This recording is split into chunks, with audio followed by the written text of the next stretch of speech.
ripping loud until there's no more left in me. Dallas Cowboys to the death for me. Dallas Cowboys to the death for me.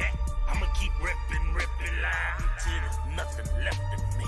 Dallas Cowboys, Dallas Cowboys, Dallas Cowboys, Dallas Cowboys, Dallas Cowboys, Dallas Cowboys, Dallas Cowboys to the death for me.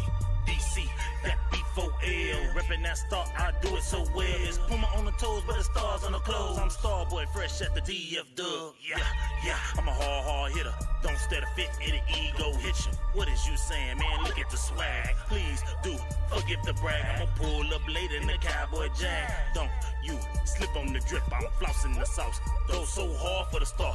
Yeah, that be win, lose, or draw. If you take a L, get the F off my block. Cowboys win. Guachos, pour up the shots. Really can't help it, got a star status. Even got it tatted on my arm. Yes, we be 5 ring strong. Left a little room cause it's quest for the 6. Starboy really reppin' this shit. Dallas Cowboys to the death for me. Dallas Cowboys to the death for me. I'ma keep rippin' loud until there's no more left in me. Dallas Cowboys to the death for me. Dallas Cowboys to the death for me. I'ma keep rippin' loud until there's nothing left in me. Dallas Cowboys, Dallas Cowboys, Dallas Cowboys, Dallas Cowboys, Dallas Cowboys, Dallas Cowboys, Dallas Cowboys to the death for me.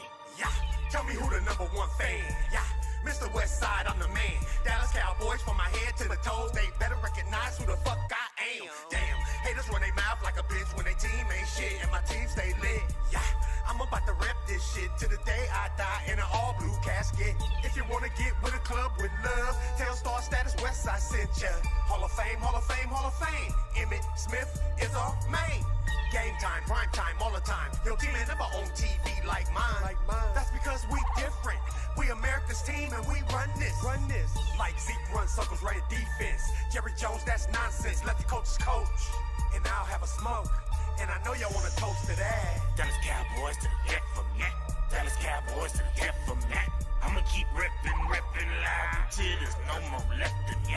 Dallas Cowboys to the death for me. Dallas Cowboys to the death for me.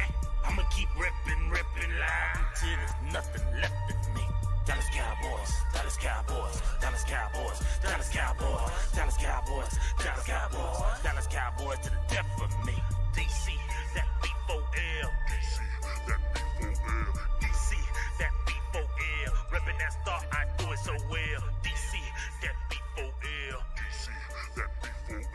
DC, that B4L. Reppin' that star, I do it so well.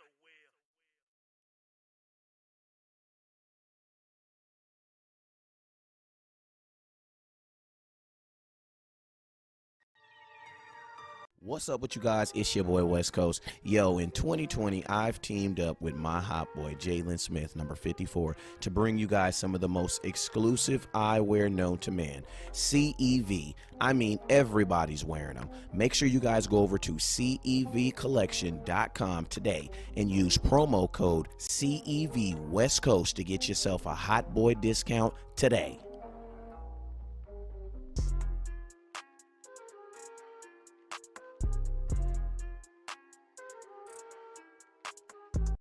Thank you for watching West Coast. This is Antoine Woods.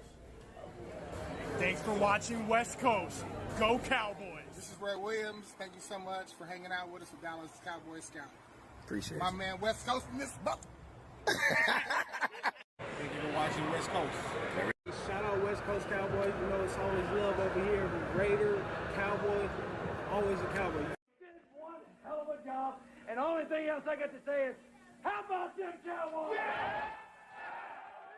What's up with you guys? It is your boy West Coast, and we live in the building, man. How are y'all doing on this mighty Sunday, man? I know it feels weird. Why? Because we're used to having some contact sport on Sunday. So I said, you know what we about to do? We about to have gladiators like in the Roman times. You know what I'm saying? We about to have the gladiators in the middle of the goddamn arena, and we're going to look up to the crowd, and we're going to say at the end, are you not entertained? You know what I'm saying? Don't trip, man. Your boy West Coast, your boy Boss Cowboy, and I ain't going to lie. You know this dude, because I'm going to keep it real with y'all. Some of y'all be some of y'all be cheating on your boy West Coast watching my boy J Tuck show, so I ain't even really got to introduce him. You know what I'm talking about? Because I be in the show, too. I be on my burner account. Oh, no, I be in there screenshot like, you know what I'm saying? You know how the fuck, out. you know them fans that be like, oh, man, West Coast, I only listen to you.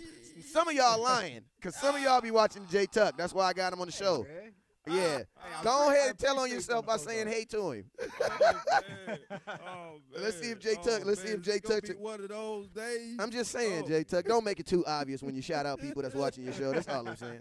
What's up, OG Rodney with the 1,000 stars? Appreciate you, OG, with them 1,000 stars, man. Hey, you guys, as always, you guys already know Top Star Giver will be going home with something tonight. So just make sure you guys hit that star button. But yo, man, this show is called Don't Drink the Kool-Aid. You have 3 professional. I mean, I'm gonna be honest with you. You know the Kool-Aid, it kept us young. You know what I'm saying? But you have about right here. You got about 100 years total of Kool-Aid drinking right here. So we are professionals at making Kool-Aid and understand that it takes 2 packages to make the right amount. Now, if you put 3 packages in there, it gets real sweet and it gets real weird, right? We come today to tell y'all don't drink the Kool-Aid because some of y'all is putting 3 packages in there. So we got a couple subjects. We got a couple subjects that we gonna talk about. And you know what I'm saying? And it might be, I'm gonna tell y'all right now before we start this subject off. You know what I'm saying? I love all my Cowboy fans. And I hate all Eagles fans. So there might be a time where it might seem like I might want to jump through this camera and strangle Boss Cowboy for no reason. It might be a time when I feel like that. Remember, I love him. That's my Cowboy brother. You know what I'm saying? Just because I disagree or we disagree don't mean that I'm going to jump through that phone and grab him by the head. You know what I'm saying? And it might be a time with this guy, this dude over here, you know what I'm saying, to my left. You know what I'm saying? I did it wrong both times. It might be a time where it might seem we is ganging up on him and Boss Cowboy is jumping off the turnbuckle, hitting him with the big boot of justice. But guess what, man? We all WWE fans, too, so we know how to fight back. You know what I'm saying? So I want y'all to know this is all fun banter, but we're going to have a good time, man. And what we're really going to do is we're really going to give you guys a look into what our conversations look like when it's just us. You know what I'm saying? Because when it's just us on the phone, this is how we conversate about these type of subjects. And, you know, I'm going to be honest with you guys. You know, being busy with the Cowboys and everything in life, I just want y'all to know something real quick. I told you I ain't got time for that, but nigga, today I got time, cuz. Yeah. So today we got time to talk about these subjects that everybody in the nation's been talking about. So we're going to kick it off with something right out the muscle, just right, a straight punch in the face. You know what I'm saying? When I straight punch you in the face. And that is Jerry Jones. Oh, sneaky, stay away from them hoes, Jerry. Jerry Jones is in love with Kyle Pitts. I want to talk about it. Man, first off and foremost, I want to know, because got these 2 gentlemen on the let's find out your stance. What are your thoughts? Me, West Coast Cowboy, you guys already know. You've been watching me for a long time. You know my stance on tight end. I actually went live on it for about an hour yesterday. So, Tuck, I want to know, what are your thoughts on Kyle Pitts and the Dallas Cowboys even taking him before we even get into Jerry Jones' thoughts? Go ahead, let me talk to me, Pitt. Yeah, man. So you mentioned about making this Kool-Aid, right? By not putting 3 packets in there. But I think it's important for Cowboys Nation to know who really stirred the cups, man. And so shouts out to my Star Gang family, Mariella, BJ, Nick, Spoonie. We are the ones who started this whole Kyle Pitts train, man. And we never really thought it was going to get this far, but here he is. When we were doing these shows. Wait a minute. Oh. Here we are. Here we are. But it's okay, man. Give us our flowers, man, because nobody was talking to. When we're doing shows back in November, we would convert one person over. We was, appreciative of that. But right now, where we stand, you think about it. Kyle Pitts is the most talked about prospect in the 2021 draft. That's over quarterbacks, running backs, wide receivers. Yeah. I haven't heard nothing about Trevor Lawrence in weeks. It's the Kyle Pitts show. When you ask J-Tuck, hold on real quick. Do I have a witness here? And I really don't know what you're going through this morning. Now we going to have to check some of your verses, but we will say that I will definitely agree that you guys was the first you guys were really the first ones to put this out there and there. So I definitely give you your flowers on that. So I give Ms. Roses on that. Go ahead, man. Take your rose, but don't take them too goddamn far now. Come on now. Yeah, but what I'm saying, man, of course, Gary Jones is going to be infatuated with Kyle Pitts, man. If you're not, I don't understand why, which we probably about to talk about it, man. But a dynamic tight end hasn't been rated this high in years. Number 2 rated, can do it all, versatile. And what Jerry Jones sits back and sees, the nation is talking about it, right? So it's easy from a media perspective to combine Jerry Jones and Dallas Cowboys with Kyle Pitts, and you have enough media stories to get us until the end of the draft. So, yeah, Jerry's interested in Kyle Pitts, and rightfully so. Every Cowboys fan should be, which we're about to talk about here in a minute. Let me hear something, boss. Boss Cowboy? What are your thoughts on Kyle Pitts and your the buzz and the craze of the Cowboys drafting the Kyle Pitts? Yeah, it's way out of control, and it's one of those things to where it's obvious that Jerry Jones has attached his wagon to the fandom, which is most of it fandom when it comes to Pitts. So from my perspective, the hype is not even close to justified. It's way overboard, and it's actually even disrespectful to some of the guys who actually deserve it. I'm sick of it. I want it to go away, and I want Pitts to be picked before Dallas so that we can really do the true BPA, which would likely be Waddle, D. Smith, and Chase if he's there. And I stand by that 1,000,000%. I would never get off of that train because it's the right thing to do for my team. Bossy, my guy. Can I ask you, may I interject real quick? Of course you can. I gotta ask you this question, bro. We don't interject. Hey, time out. First off, we have some rules. We don't interject. We rudely cut off, bro. Come on, we don't do that. We don't do that here. We don't do that here. Can I interject? We don't interject here. We rudely cut off. The question that I want to ask my guy, Boss Cowboy, who got to you, bro? Who got to you? What you mean who got to him? Because when I had you on my show 2 months ago, we were singing a completely different tune about Kyle Pitts. Yeah. Who got to you? Who got to my guy? No! God, please, no! No! No! No! I want to know. Now listen, and nobody got to me, Tuck. You know what got to me? Common sense. My teeth. I was chewing on this, and what's happening is we're getting closer to 10. So I had to really break these guys down from the overall value that I feel is truly best for the Cowboys. So my tone and my zeal against it at this point is because I really believe wholeheartedly, and I would say no, that the best thing for Dallas is to go with one of the weapons. I'm certain of that because I've done major research. It's all come together, and it's frankly, honestly, disrespectful to the guys that's going to really make us better. And I'm certain on that. The numbers are like greatly with me. It's 95% success rate when a weapon that's in the first round comes in as a number 2 or number 3. And most of the time they even transition into the new number 1. When you the number 1, that means you are killing the game. Example, CeeDee Lamb, Amari Cooper, Jefferson, Thielen. Thielen, and we can keep going. Adams came in as a number 2. Guess who else came in as a number 2? Julio came in as a number 2. It's so many when they Randy come Moss, in as a number 2. Randy Moss. Number 3, Randy Moss came in as a number 2. So when I'm saying what's the best transition for now, right now, it is no doubt. Why are we sneezing and pissing on the guy D. Smith who have 42 touchdowns? Because you just said the results and the numbers are with you when that guy comes in as a number 2. D. Smith is not coming in as a number 2, but what currently stands number 2 or 3. Or 3. He's not coming in number 3. It's even better. He's coming in number 4. Even better. So J Tuck, let's just you play linebacker, right? Right. So as a linebacker, you was the quarterback of the defense. All right. I was outside, but yeah. but hey, man, you used to point at me. say It was boss. reaction. Yeah, you Right. used to point at me. You told me what to do. That was your job. You saw the motions, and you know when if he was in the zone and we was gonna switch, you told me. All right. So you telling me if we get D. Smith, we go stubbornly stick with Schultz when we attacking and we splitting him out.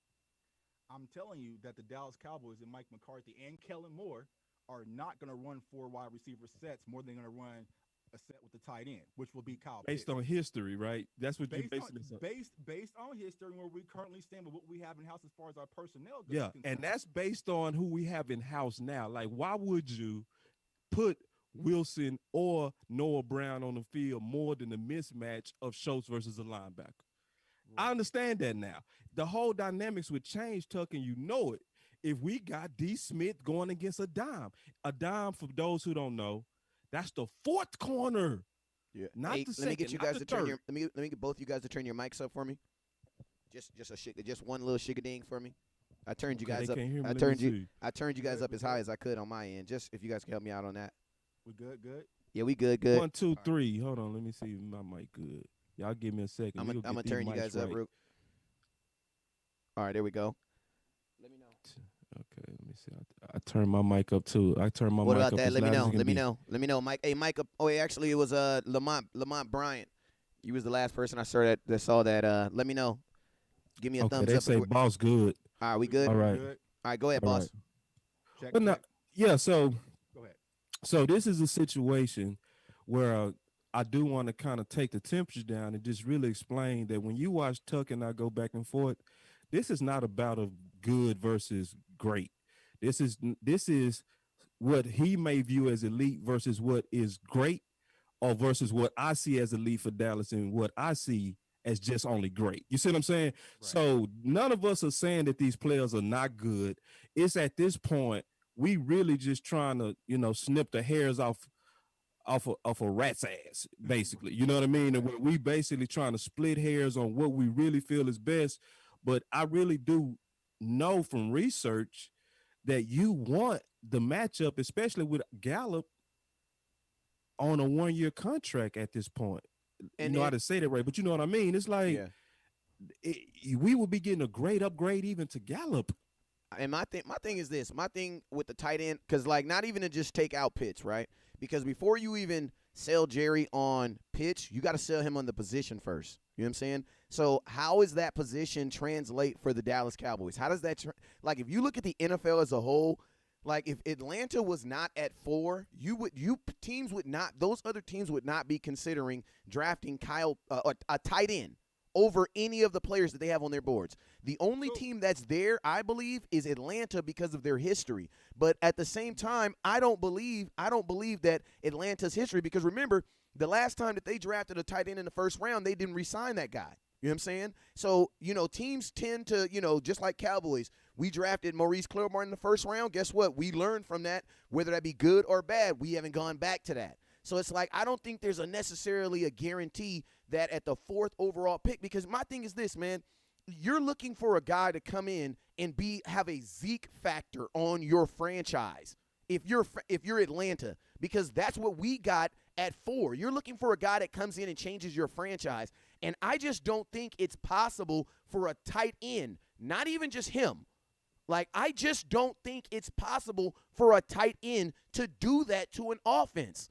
I just don't believe that. And if you think about this, if you go look at the teams that have really good tight ends, they have bad run games. I'm just keeping it real with you. And that's something I had to look at. Whoa. So San Francisco has a bad run game? Bruh, I'm not saying it's not a bad running game, but it's not they also have 2 running backs that they're trying to maintain. You know what I'm saying? They had the Mostert kid and they had the other dude. So it's I'm saying, when I say a run game, and I'm gonna be honest with you, no, they had a formation. How do I say this?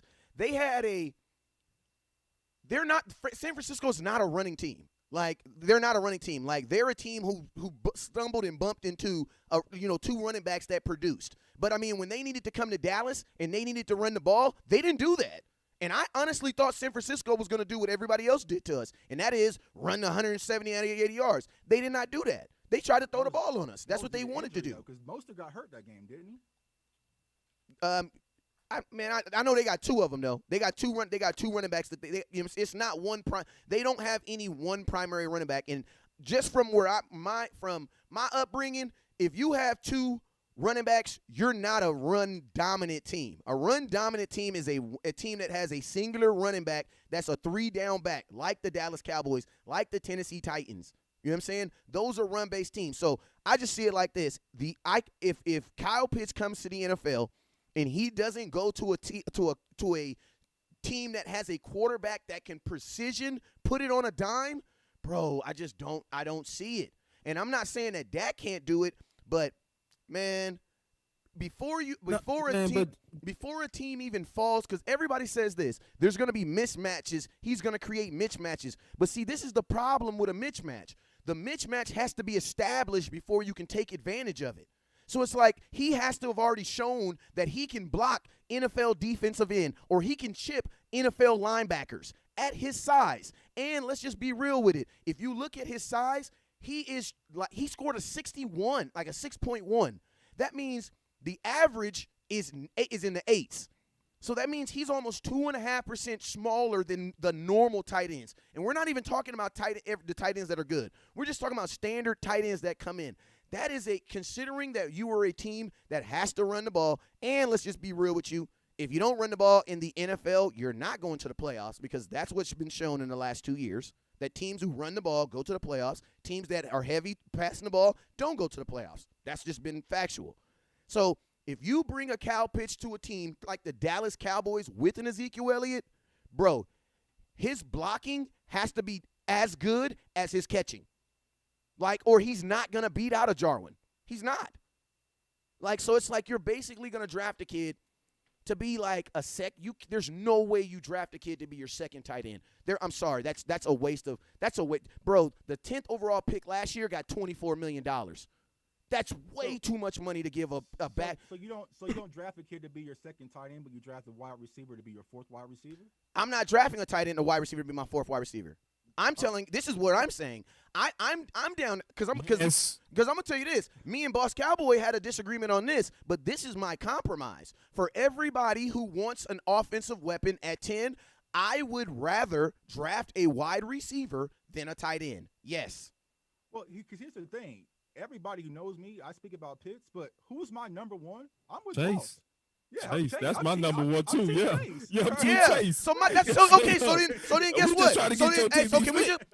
Can I just say this real quick then? Because there's some crackheads out there. That's saying because I believe at 10, one of the 3 wide receivers is gonna be there. I believe. No, that's why I'm lobbying. And so my thing is this: if the Dallas Cowboys, if it really, really comes down to Jerry, I'm taking a player. Take the wide receiver, because you will do more with the wide receiver. You will. Man, think about this. I'm gonna tell you like this. Wide receivers are actually required to probably do the least amount when they come in the NFL. Because, bruh, what are you doing when you come in the NFL? You're not learning new routes. What are you gonna do? Learn a whole new route tree? No, bro. Wide receivers, if you're fast, they teach you how to get separation. They teach you how to get guys off you. That's about it. Wide receiver is the easiest position to translate. That's why you got a guy like Jefferson, who's a rookie, who comes in and gets 18.9 yards per catch. Hold up, that's the only position you see that at. They said they can't hear Tug, man. Let's get Tug. Check, yeah. Good? What? Yeah. Check. Yeah, let's get Tug going. We good. Tug, give me a response to that so they can hear you. Check. Just real quick, we getting that sound right, y'all. Y'all be a little bit patient. I promise you it's worth it. I can hear you good. I can hear you good. I got my. I don't want to crank too loud, but I'm cranking up. I just turned it up too. I'm almost in the red, so I don't want to turn it up. You know what I'm talking about? Right. Yeah. Right. And then I know I get loud, so I'd be like, ah. Right. Let me see. Yeah, I think. All right, Mo said we can hear him. Yeah, and they say I'm good. All right, so we good. Maybe he just got to talk up. Maybe just, I don't know. Got to yell a little bit. Yell a little bit. You sound louder when you do that, though. So you were saying, that besides the Falcons, right, that Kyle Pitts won't go top 10. Is that what you're trying to say? That's what I'm saying.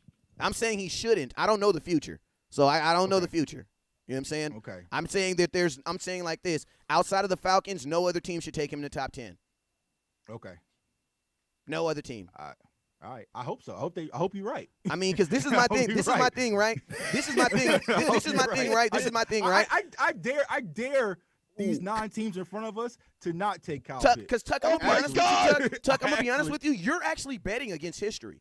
You're betting against common sense. You know that, right? Because common sense says that you don't take a tight end in the top 10. That's what common sense says. That's factual. Go last year, though? That's factual. When did Hawkinson go? Like 8 last year? And what did Hawkinson do last year? 2 years ago. What did Hawkinson do? No, let's talk about those. What did Hawkinson do? But he still wasn't. No. What did Hawkinson do? Either 6 or 700. No, it wasn't 700 because Evan Ingram in 2017 is the only tight end in the last 5 years to get 700 yards. So you need that womp, womp, womp, womp. Man, come on now. And this is my question. This is my question right here, right? If Hawkinson, I want to know those stats. No, hell nah. Man, where my accurate stats? Y'all my accurate stats gonna put it in the comment box. Hey, somebody gonna put it in the comment box. Put it up, right? And I want to ask you guys this question right now. I don't even know Hawkinson's stats. I don't even know his stats. But I want to know right now, whatever his stats are you okay with giving that top 10? And I'm gonna light my blunt while you do that. Go ahead. Smoke weed every day. And we do. Hey, keep stalling, homeboy. I need to see it. I want to see it. I want to see it. 723, man. 700. Okay, now think about this. 720. My question is this: you're okay with giving if a 4th overall pick for 700 yards from the tight end position? You should be ashamed of yourself. No, brothers. That is no. And the career stats on receivers is way better historically, and that's just TJ. You can keep going. Bro, I can shut down the tight end. You're about to have 4,000-yard wide receivers then. Because I tell you what, we take a wide receiver and he's the 4th option. He ain't getting no 700 yards. Man, I'm gonna tell you this. See, you and BJ said that yesterday. Listen to me. Listen to me. Listen to me. Hey, but Tuck, that's not true. That's not true. That's not true. That's not true. You want to know why? 17 games. No, you want to know why that's not true? Because Dak Prescott showed you last year when he was on 6,000-yard pace. He was on pace. For 6,600 yards. And think about this. No. Let me finish. Let me finish. Go. Let me finish.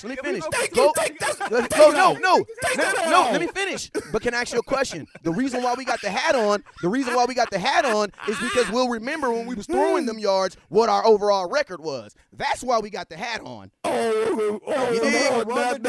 that's why we got the hat on. Hell you mean?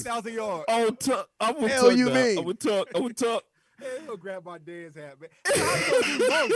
How we gonna do both? See, this is let me tell you, this is how you do both. This is how you do both. This is how you do both. Okay. See, I am not a person that's out here saying that you should run to your detriment. I'm not saying that. What I'm saying is we need to be 2016. 2016 running the ball meant like this. We established the run, because once you can establish the run, bro, I can do anything. But in the first quarter coming out, we have to establish the run, because once you establish the run, bro, Dak gonna tear you up with that play action. A play action is by far Dak Prescott's best weapon. You want to know why? Because you really do have the threat of handing that ball to Zeke, and he really did just bust your ass. And then guess what? You really do got to respect Dak Prescott. You want to know why? Because he really do got 15 rushing touchdowns. But in 2016, they didn't take Jason Witten off the field and go 4 wide with Zeke. I'm not asking him to. You know what? And guess how many touchdowns Jason Witten got? If I'm not mistaken, I think he had 5 that year. Okay. So I'm not on here. I'm not valuing for a tight end. I want my tight end to be able to block more than anything. I don't like this. That's just my real question. I want him to be able to block more than anything. Now, blocking the run game. Yes, and I'm gonna tell you this and I'm gonna tell you now, the money that Dak Prescott is getting paid, I'm gonna keep it real with you. Run the damn ball, we're gonna be good for 2 years, because in 2 years Zeke is gonna be older, and he's gonna be too old for me to be like, yeah, we need to da-da-da-da-da-da. In 2 years, we will probably be like a Green Bay Packers, where we're being led by Dak Prescott. And guess what? I'm okay with that, because that boy's that good. You know what I'm saying? And then I will be okay if Zeke diminishes, because Dak will pick up where Zeke diminishes. But what I'm saying right now is this. In 2021, with Dak Prescott coming back off whatever they say it is, dislocation, protect my boy, keep him on the field for 17 games, because think about this. He got to play an extra game regardless now. Protect my boy and run that damn ball, man. Because this is the thing I love about Dak Prescott. Dak is so good with his percentages, he don't got to throw the ball 40 times. See, this is the flip, right? In 2016, Dak was throwing. In 2016, Zeke was getting more carries. That was the most carries he ever got as a running back. Let me ask you this. So you want that old thing back. So what gets you closer to that? Having a tight end or another wide receiver? Well, I'm gonna tell you. This is what's gonna. I'm gonna tell you what. That's not the conversation we're having right here. The conversation that we're having between them is if it comes down to that. I don't want to draft a wide receiver. Like, let's that be known. I don't want to draft a wide receiver. That is just a compromise. Please don't use my compromise against me because I don't have a way to defend that because it doesn't. So let's make sure we're on the right pack. So what is your idea at 10? So I can make sure that we on track. Huh? What is my idea for 10? Yeah. Right. Oh, shoot. Since you're asking, why don't you say? Hold on real quick, man. Let me give you a little. Since you're asking, this is my thoughts for 10. I think that there are going to be 9. I'm going to keep it real. I hope Kyle Pitts gets drafted by the Falcons because if he does, he's going to make my plan actually work. So I actually need Kyle Pitts to work with me. You know what I'm saying? Okay. I think Jerry Jones is actually doing the same thing I'm doing because, we used to both sell cars back in the day. It's hard to turn that stuff off. You know what I'm talking about? You know what I'm saying? Playing with my money is like playing with my emotions. You know what I'm saying? I know Jerry done sold a little weed in the day too. You know what I'm saying? You know what I'm saying? Because he a hustler. You know what I'm saying? But, this is my idea for pick 10. You know what I'm saying? I'm hoping that 9 offensive players get drafted, right? Then, sitting at 10, it's me, the Dallas Cowboys. How you doing, right? There's been no defensive players drafted, right? Okay. And I've, looking at the Boss Cowboy scouting, the Boss Cowboy guide, I've used that several times. I've snuck a peek over there and looked at it. I ain't going to lie, man. I'm one of them lazy dudes when it comes to, this draft analysis. So I just pay to have somebody else do it. You know what I'm saying? And I'm smart enough to read it. You know what I'm saying? Like, I'm just not thinking about got one of the best in house to do it, too. And think about this. Think about the good thing about the game is about this. Boss took him 4 months to do it. It only took me 5. It took me 20 minutes to get all the information that it took him 5 months for $7. Like, come on, copied off his homework. Yeah, that's how to do it. Like that I got you can click a link and see the guys and everything. Yeah, man. Hey, and it's for the guys like West Coast and Tuck, man. That got 20,000 jobs, man. That's what it is. Yeah, that's what I did. But that's you know what I'm saying. But if I'm looking at the guide, really shows to me is if you were just going and just picking players off of who is ranked best player, not even teams. Take the teams away. Just ranking the best players in this draft. In my opinion, there's going to be 11 offensive players named before there should be a defensive player. Yeah. Because there are 11 offensive players that are better than any defensive player. Then number 12 would be a defensive player. So you was getting to a point of who your plan is. So this is my plan. I had to set that up. So when I get to 10, I get to 10, I'm going to have every defensive player available. And I'm going to have 2 offensive players available that dropped. Okay. Now, here you go. Hold on. Now, I'm going to tell you what's about to happen. As soon as my pick comes, it's going to be like this. You want to know why? Because every single team in the NFL draft is going to be calling me. You want to know why? Because I'm gonna tell you why.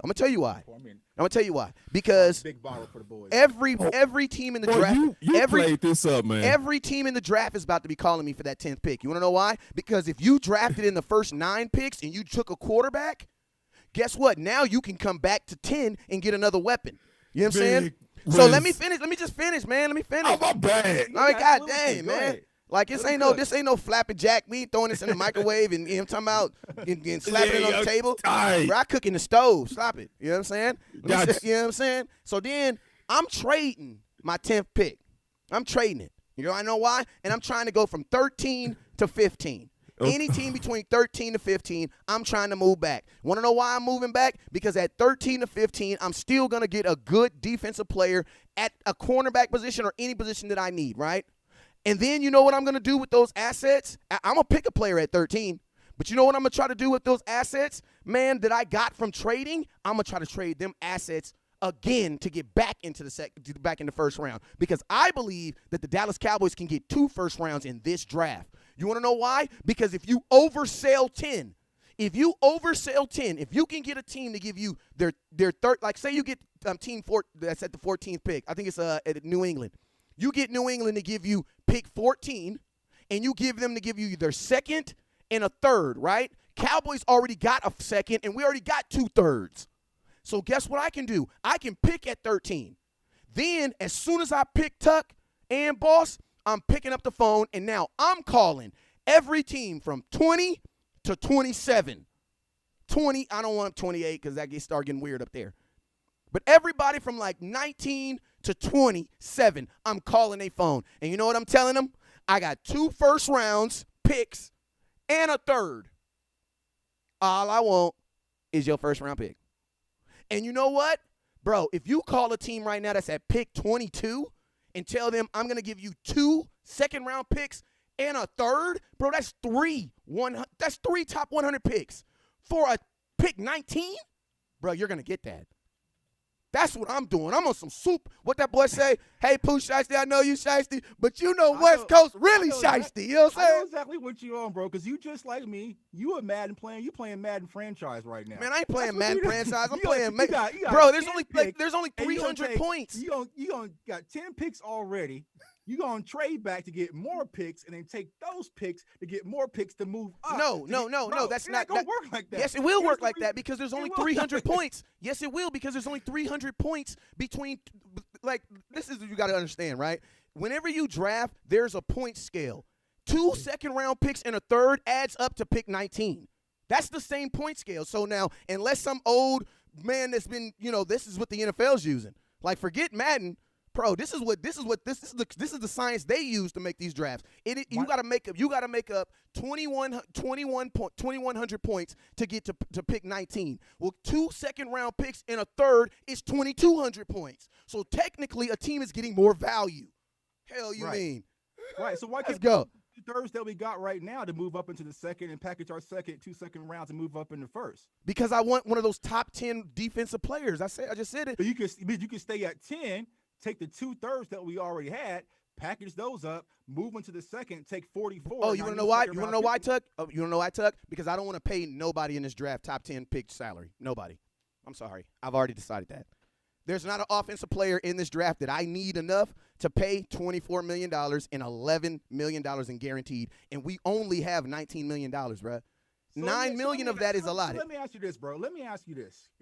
Boss, you can chime in too, right? You said that it's not going to be a defensive player that goes in the top 12. Now, we are now in 2021. Not 12. I said 9. 9. Okay, cool. We are now in 2021 in a passing league. So why would just a regular, normal, historically proven bust tight end go before a lockdown corner in a J.C. Horn or a Patrick Surtain in this because draft? Of Jeff Okudah last year, who went 3rd overall and did nothing, and then Trevon Diggs, who went in 2nd round and who was the top-rated corner. See, it's stuff like that that makes. So you're saying there's value in the later round? No, what I'm saying is this: if your girl just cheated on you, and every time she cheated on you, she had on a red dress, the next time you get in a relationship, if your girl has that red dress on, you may not think she's gonna cheat on you, but you're still gonna have like I don't know. Like, bro, there was a lot of corners that were drafted. Think about this. There were 6 corners that were drafted before to Diggs last year. And we will all agree that Diggs was the best corner in this draft.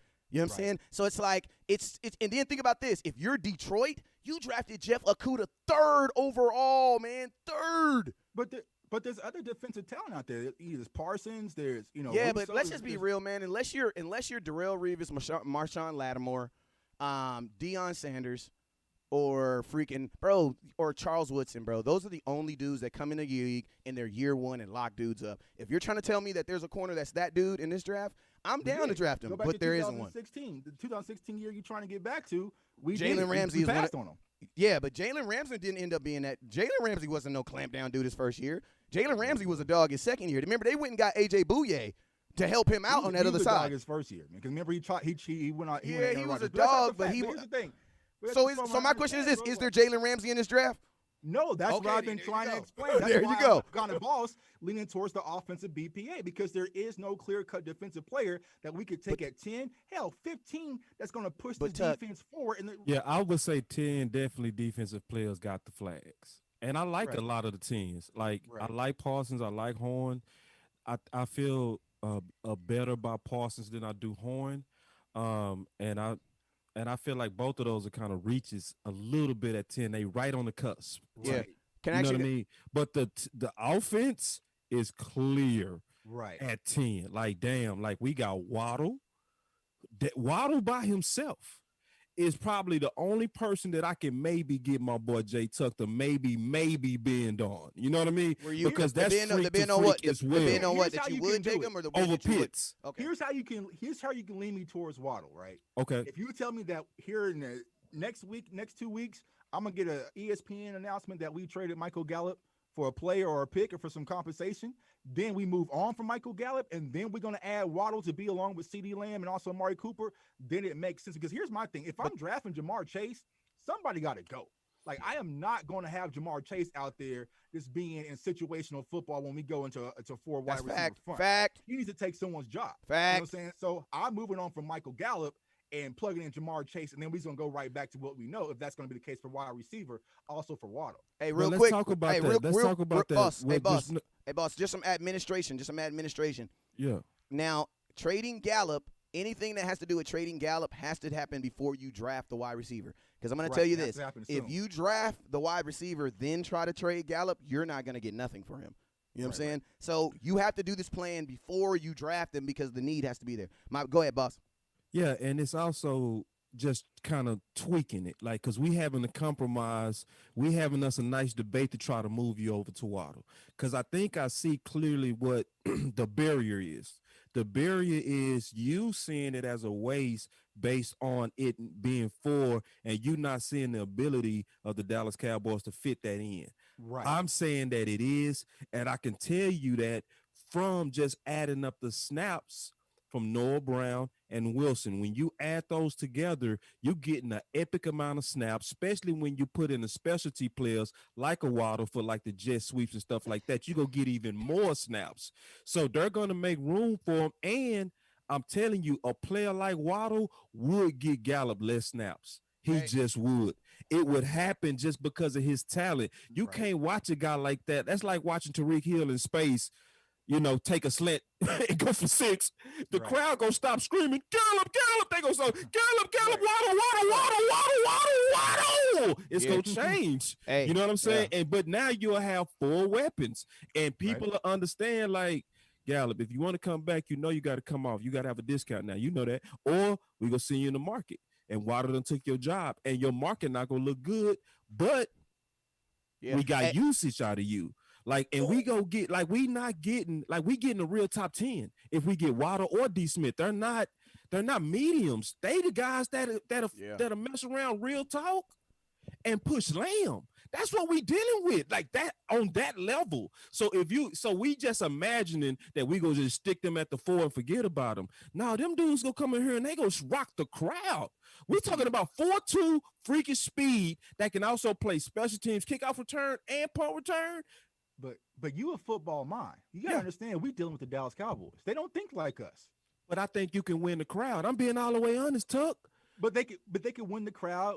Yeah, you can't watch Waddle. You can't watch Waddle with like a number 10. Right. Exactly. First punt return, because we all remember when Zeke first touched the ball. Boop. Right. He chucked Chancellor, and everybody anointed him right there. It was nothing bad Zeke could do ever since he took on Chancellor in preseason. Same thing if you give Waddle the ball. Everybody might be griping about it when it first happened. Damn, we missed on Pitts.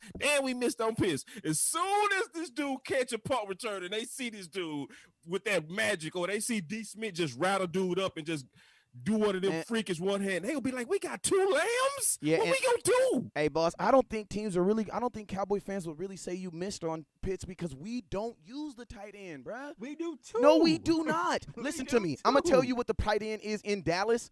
I'm going to tell you why your tight ends led your team in first downs is because they are emergency. Bro, we only have really 2 plays where that are actually designed to get the ball to the tight end. Because they all are cut from the same mold. That's the reason. And in that, so my question is this: Do we really think Mike that McCarthy? He's had flashes. Going back to me and Boss talked about last night. You go back to Finley. He's had a Jimmy Graham. So he's had. Yes, but all these guys were veteran, bro. None of these dudes were rookies. And I'm gonna just tell you, like, can I just say this, Tuck? I gotta say this. Appreciate you for wearing the damn hat, but I gotta say this, goddammit. Man, your evaluation of what you think your evaluation of, hey, I ain't gonna lie, what your evaluation, after this we're gonna talk about this run the damn ball too. Your evaluation of what you think Pitts is gonna do in the NFL in the first year is it's ridiculous, bro. It's ridiculous. I'm sorry. The NFL draft is all about projection. See, this is the thing though. It's projection, and then you have to run projection over production. See, projection is what you think someone's going to do. Production is what someone's already done. And this is the This is the problem with tight end. And this is why it is so hard for any rookie tight end to come in and be good in their first year. Why? Because the first thing you're going to be required to do as a tight end is be able to sell run and sell pass block. And you have to be able to do that by first being able to do those things effectively. If you go look at all the tight ends right now that are dominating, like, this is my thing, right? I hate it that people want a Kittle, they want a Kelsey, they want a Zach Ertz, they want all these great tight ends that's in the league. But why don't we want to cook a tight end the same way? Like, we want a cake. You want mama's recipe. She gonna give you mama's recipe. Guess what? Well, mama's recipe, it take 2.5 hours. So is it your fault that you ain't got patience? You want the cake right now. Tight end is not a position. Tight end is not a position that you can put in the microwave, bro, and it's going to come out and it's going to taste good. And my thing is this: if we was talking about 17, if we was talking about pick 17, I'd probably be all right with it. Pick 16. So it's the 10 pick. So 10? No. Do you think that Blake Jarwin or Dalton Schultz has the capability to ever become a Kittle or Kelsey? I don't need. I'm gonna be honest with you. I'm gonna keep it real with you. I don't really need. I do. And my question is this: Do I need them? Now. Do I need them to though? That's my question. Do they have to be? That's my thing. Like, that's the question. This is something that as fans we got to understand too. We're filtering our offense. Not exactly Kettle though. Yeah, I don't think he's different. Yeah, especially on the blocking. Yeah, I'm taking the blocking away. So which one talking about? You talking about Jarwin? I'm talking about Jarwin because I feel like, and we just talking about real quick on that. Can he be for us? Yeah, I think for us, because to me, Witten killed his potential, but because I think he could have easily. But just honestly, right, he would have been even better. He would have been even better. They should have just honestly got bitch Witten because Jarwin Yak was a fool. Yep. It was nasty. Like if because what you would have to just kind of make believe, right? Kind of like if you took all those snaps that Witten got and gave it to Jarwin on the pace he was. He's number 2. He's number 2 on your team. He would have been number like 2. Easily 1,000 yards. We did the math. So it's to your point. I do also want to, because this is not just about trying to beat up Pitts. Because like my boy BJ, he raised the point on the explosiveness of tight ends if used right. Right. And he was saying that 91% of Pitt's catches in college was either first downs or touchdowns. Right. That's 91%. That's crazy. So it's like I don't want to give the spirit as if we just kind of boo-booing on the idea and like it just won't work. No, it's a vision for it. If Jarwin was over, it could have been at 1,000-yard pace, then yeah, damn Pitts can. But it's also making me say, because I feel like Jarwin was on 1,000-yard pace, would we just anoint Pitts out the gate? And that's why I say no. He would come in generally as tight end 2. And I think that's what West Coast is saying, to where he would come in as tight end 2, have to beat Jarwin now to become tight end 1. That's not going to happen unless you win the crowd, which would say to me it's going to be progressively, meaning it's going to be harder to get him on the field. But I think he has the ability to get himself on the field, but it wouldn't be given to him. Yeah, and I'm going to tell you this. If he comes in, and I'm going to tell you this. This is, he got the crowd. Yeah, but I mean, this is the thing, though. The crowd hot. Like, this is the thing, though. This is the thing. This is the thing, right? SEC Network is owned by major networks. major networks are going to push SEC players. You know what I'm saying? They also pushing another Surtain. They're also pushing Surtain to the Dallas Cowboys too. So I mean, I'm just saying, like, you know, money has nothing to do with it, but money does have everything to do with it because SEC network is owned by a certain network, and they have, you know, they do push those players. I was trying to figure out what Kool-Aid. Like, I mean, that's just it's what is happening. SEC players get pushed. Cowboys fan. Here it starts. It starts off as a rumble. It starts off in a Cowboys group. It gets to Twitter. It continues to spiral. It goes onto the radio shows. The Dallas radio shows grab it. The Dallas media grab it. And that's why Jerry Jones. And that's exactly why Jerry. It's on Skip and Shannon. It's out of our hands right now. And guess what? And guess what? And guess what? And I'm gonna tell you something. I'm gonna tell you something too, right?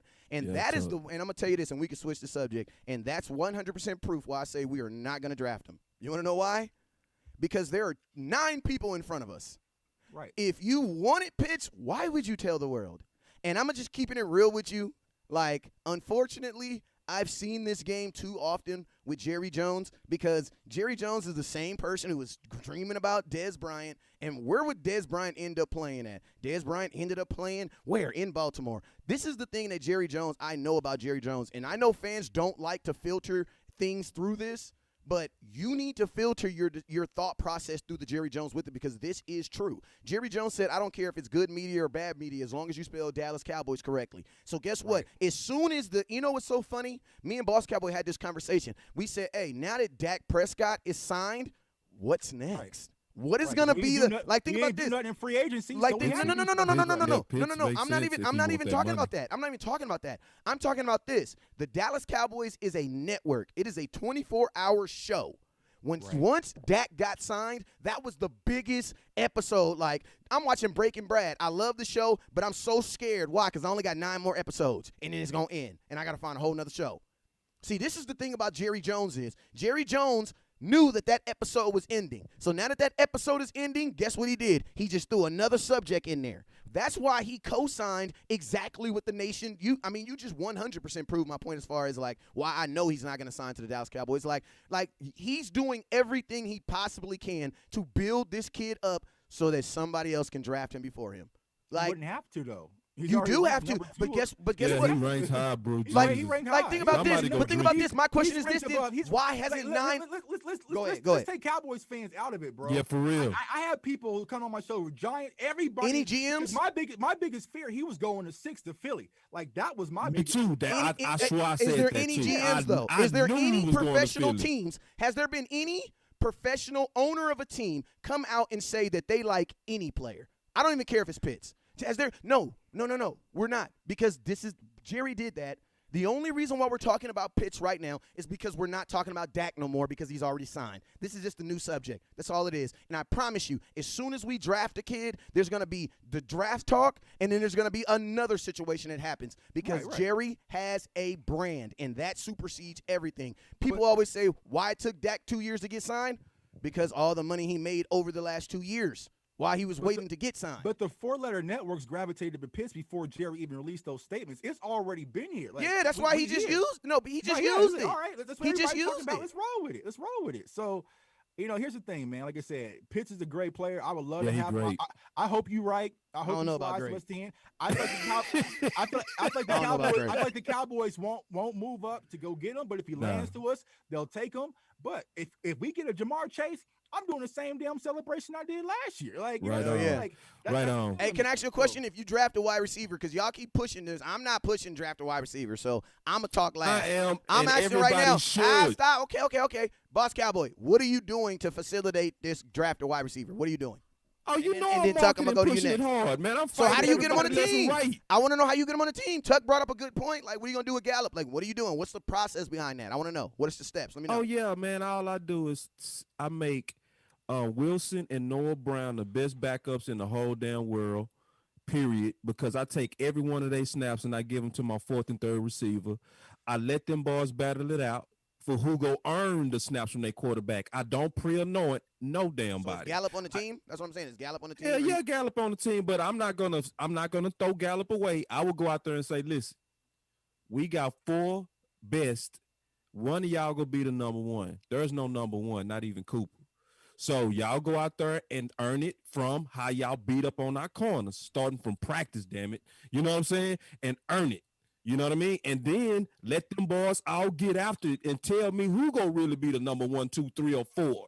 And then after that, it's already known that Noah and Wilson will not get any snaps. Them 4 go take everything. And I will have special packages for whoever that fourth receiver would be. It would be packages that would be ideal, especially for a Waddle. So everywhere where we used to do jet sweeps, which was smart, because you, especially when you have real speed, because it keeps the defense honest. Why would you want to do jet sweeps? It's because it keeps everybody from crashing in on Zeke. When you have a Watt on the field and he goes in motion, everybody says we can't crash. You know what I mean? So even if I put this damn hat on with Waddle, you know what I mean? And I don't mean to say damn like it's bad, but look, you wanted the West, there it is. There it is. If we get Waddle, we going to do this better. We going to run the ball. We going to run the ball very well because it's just too much to account for. Yeah, but like I said, boss, you thinking from a football standpoint, that's not how we operate. Who gets the money will play. I've been running for years, open competition. I would love to bring out the best dogs. Whoever wins the job wins the job. We all know, watching this show and on this channel, that ain't how things work. Amari Cooper ain't going nowhere. CeeDee Lamb ain't going nowhere. So whoever you bring at the wide receiver spot, it's a competition with Gallup. Are you going to play wide receiver 4 and do some special teams? So that's why I'm saying, if we really going to get over top speed, it's a guy's going to be our wide receiver 4. I can go get you that in the later rounds, man, because I know how Dallas operates. It's not just speed, man. We see see that you cheat us when you do that. When you say just speed, we know we're not dealing with. I'm not saying Waddle's just speed. He's explosive, man. He also plays physical. Like I like Waddle, but what the Cowboys really need is just that over-the-top speed and also the special teamer. I ain't gonna lie. I got it. Hey, come out. I ain't gonna lie. I got to give him some on that. It's cool, man. Got red bottoms on. Life is good. Hey, can I say something? Can I say something right now? Can I say something? I want to say something. God dang it, Tuck. I ain't gonna lie. That's what Dak Prescott gonna say if he had a kid out there that can run a 4.3. 4.2 something, like, because all I'm saying is, like, he ain't even got to be able to catch. Like, I'm gonna tell you, just if I just need you to run straight. You know what I'm saying? Because I will say I don't know if I got to get him in the top 10 because I like that kid from North Texas that ain't nobody talking about, and I hope nobody. Darden. Yeah, I hope nobody keep talking about it. Darden. I like. And I'm gonna say something real quick. He can come in and replace. You can draft him, and he'll come in and replace Gallup. He'll come in because I want to be real with something, right? I don't want to draft a wide receiver. I done said it a game of times, right? I said it. All right, I want to actually draft a corner. You know what I'm saying? If I do got to draft a kid in the first round, I'm gonna take a corner, right? But in that wide receiver, my boy from North Texas, that's the kid I want. Why? Because I need guys who get lost. Like, everybody's big, 6'4" dudes. Part of the reason why it's so hard to get Tyreek Hill is, I'm gonna tell you, go ask a 6'9" dude to draft to guard a 5'11" guard. He gonna run us, bro. You got to bend down first. You know what I'm saying? That alone is like, man, I'm like, bro. This is a statement. This is a statement. I want y'all to remember this. Anthony Brown is the fastest person on the Dallas Cowboys. What does that say about the Dallas Cowboys?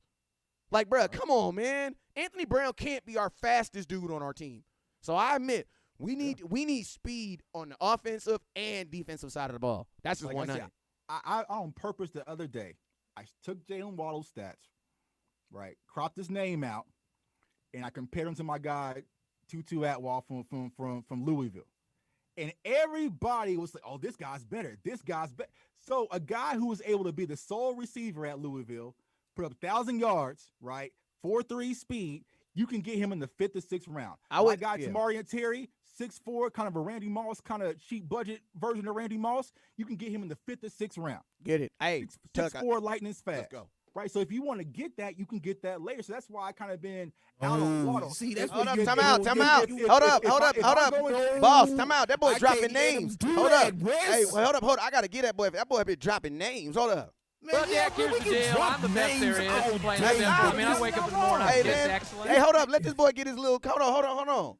Well, Dak, here's the deal. I'm the best there is, plain and simple. I mean, I wake up in the morning, I piss excellent. Yeah, man, he's strutting his stuff, right? He got his big belt on. He dropping names. I got that boss. I got that boss draft guy. That boy got his big belt on. That boy got his big belt on. This is why that's so Woo, disrespectful. let's go. I don't even have Atwell in the draft guide. As good as his numbers is, because he's small. But you want to get Smith his roses because he's small too, though. No, but it's a whole. See, it's small and it's too small. Atwell is too small. That's what she said. Like Atwell is like look like he hard to be 150. Hey, but you know what? Can I tell y'all something else? I'm an ACC guy. Like he carved us up. My guy Asante Samuel Atwell carved us up. So it's like I've seen this kid play. Yeah. You know what I'm saying? So I'm saying you can get him for a budget price, and that way you're not running the risk. If you have to just run a guy out there in a 5-wide or a 4-wide set, just get some speed out there, like my guy West Coast said, just go deep. Just go deep and take it right off the top. But Atwell, I want to be all the way honest too. Atwell is not Waddle speed. We know that. We talking about 4.2 speed. Where you getting Waddle's 4.2 speed at? Was it from his pro? No, it's from like the best place to get it.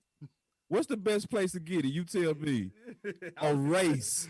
A race. Yeah, who did he race? No, who did he race that ran a 4.27 electronic? Who did he race? Yeah, he raced the receiver from last year who went to the Raiders. Ruggs. Oh. Yeah, and I saw the race. They neck and neck, bro. 4.27 electronic, meaning if they would have clocked him this year with all these happy times, he would have been a 4.21. Boss. Or he's coming off an injury. Boss. So he might be a little bit slow. Listen to me. We is not drafting no damn wide receiver in the first round. I'm gonna tell you this. Like, I'm gonna tell you why. I'm gonna tell you something. I'm gonna tell you another reason. I think the reason why, as much as I've been on the Chase board, I don't think we're gonna draft a wide receiver either at 10 because it's hard for the Cowboys to explain it. It's too difficult. Super, bruh. Super. You just like think about this. Explain itself once they hit the field. But this is the thing, Tuck. Think about this. You just gave CeeDee Lamb the 88.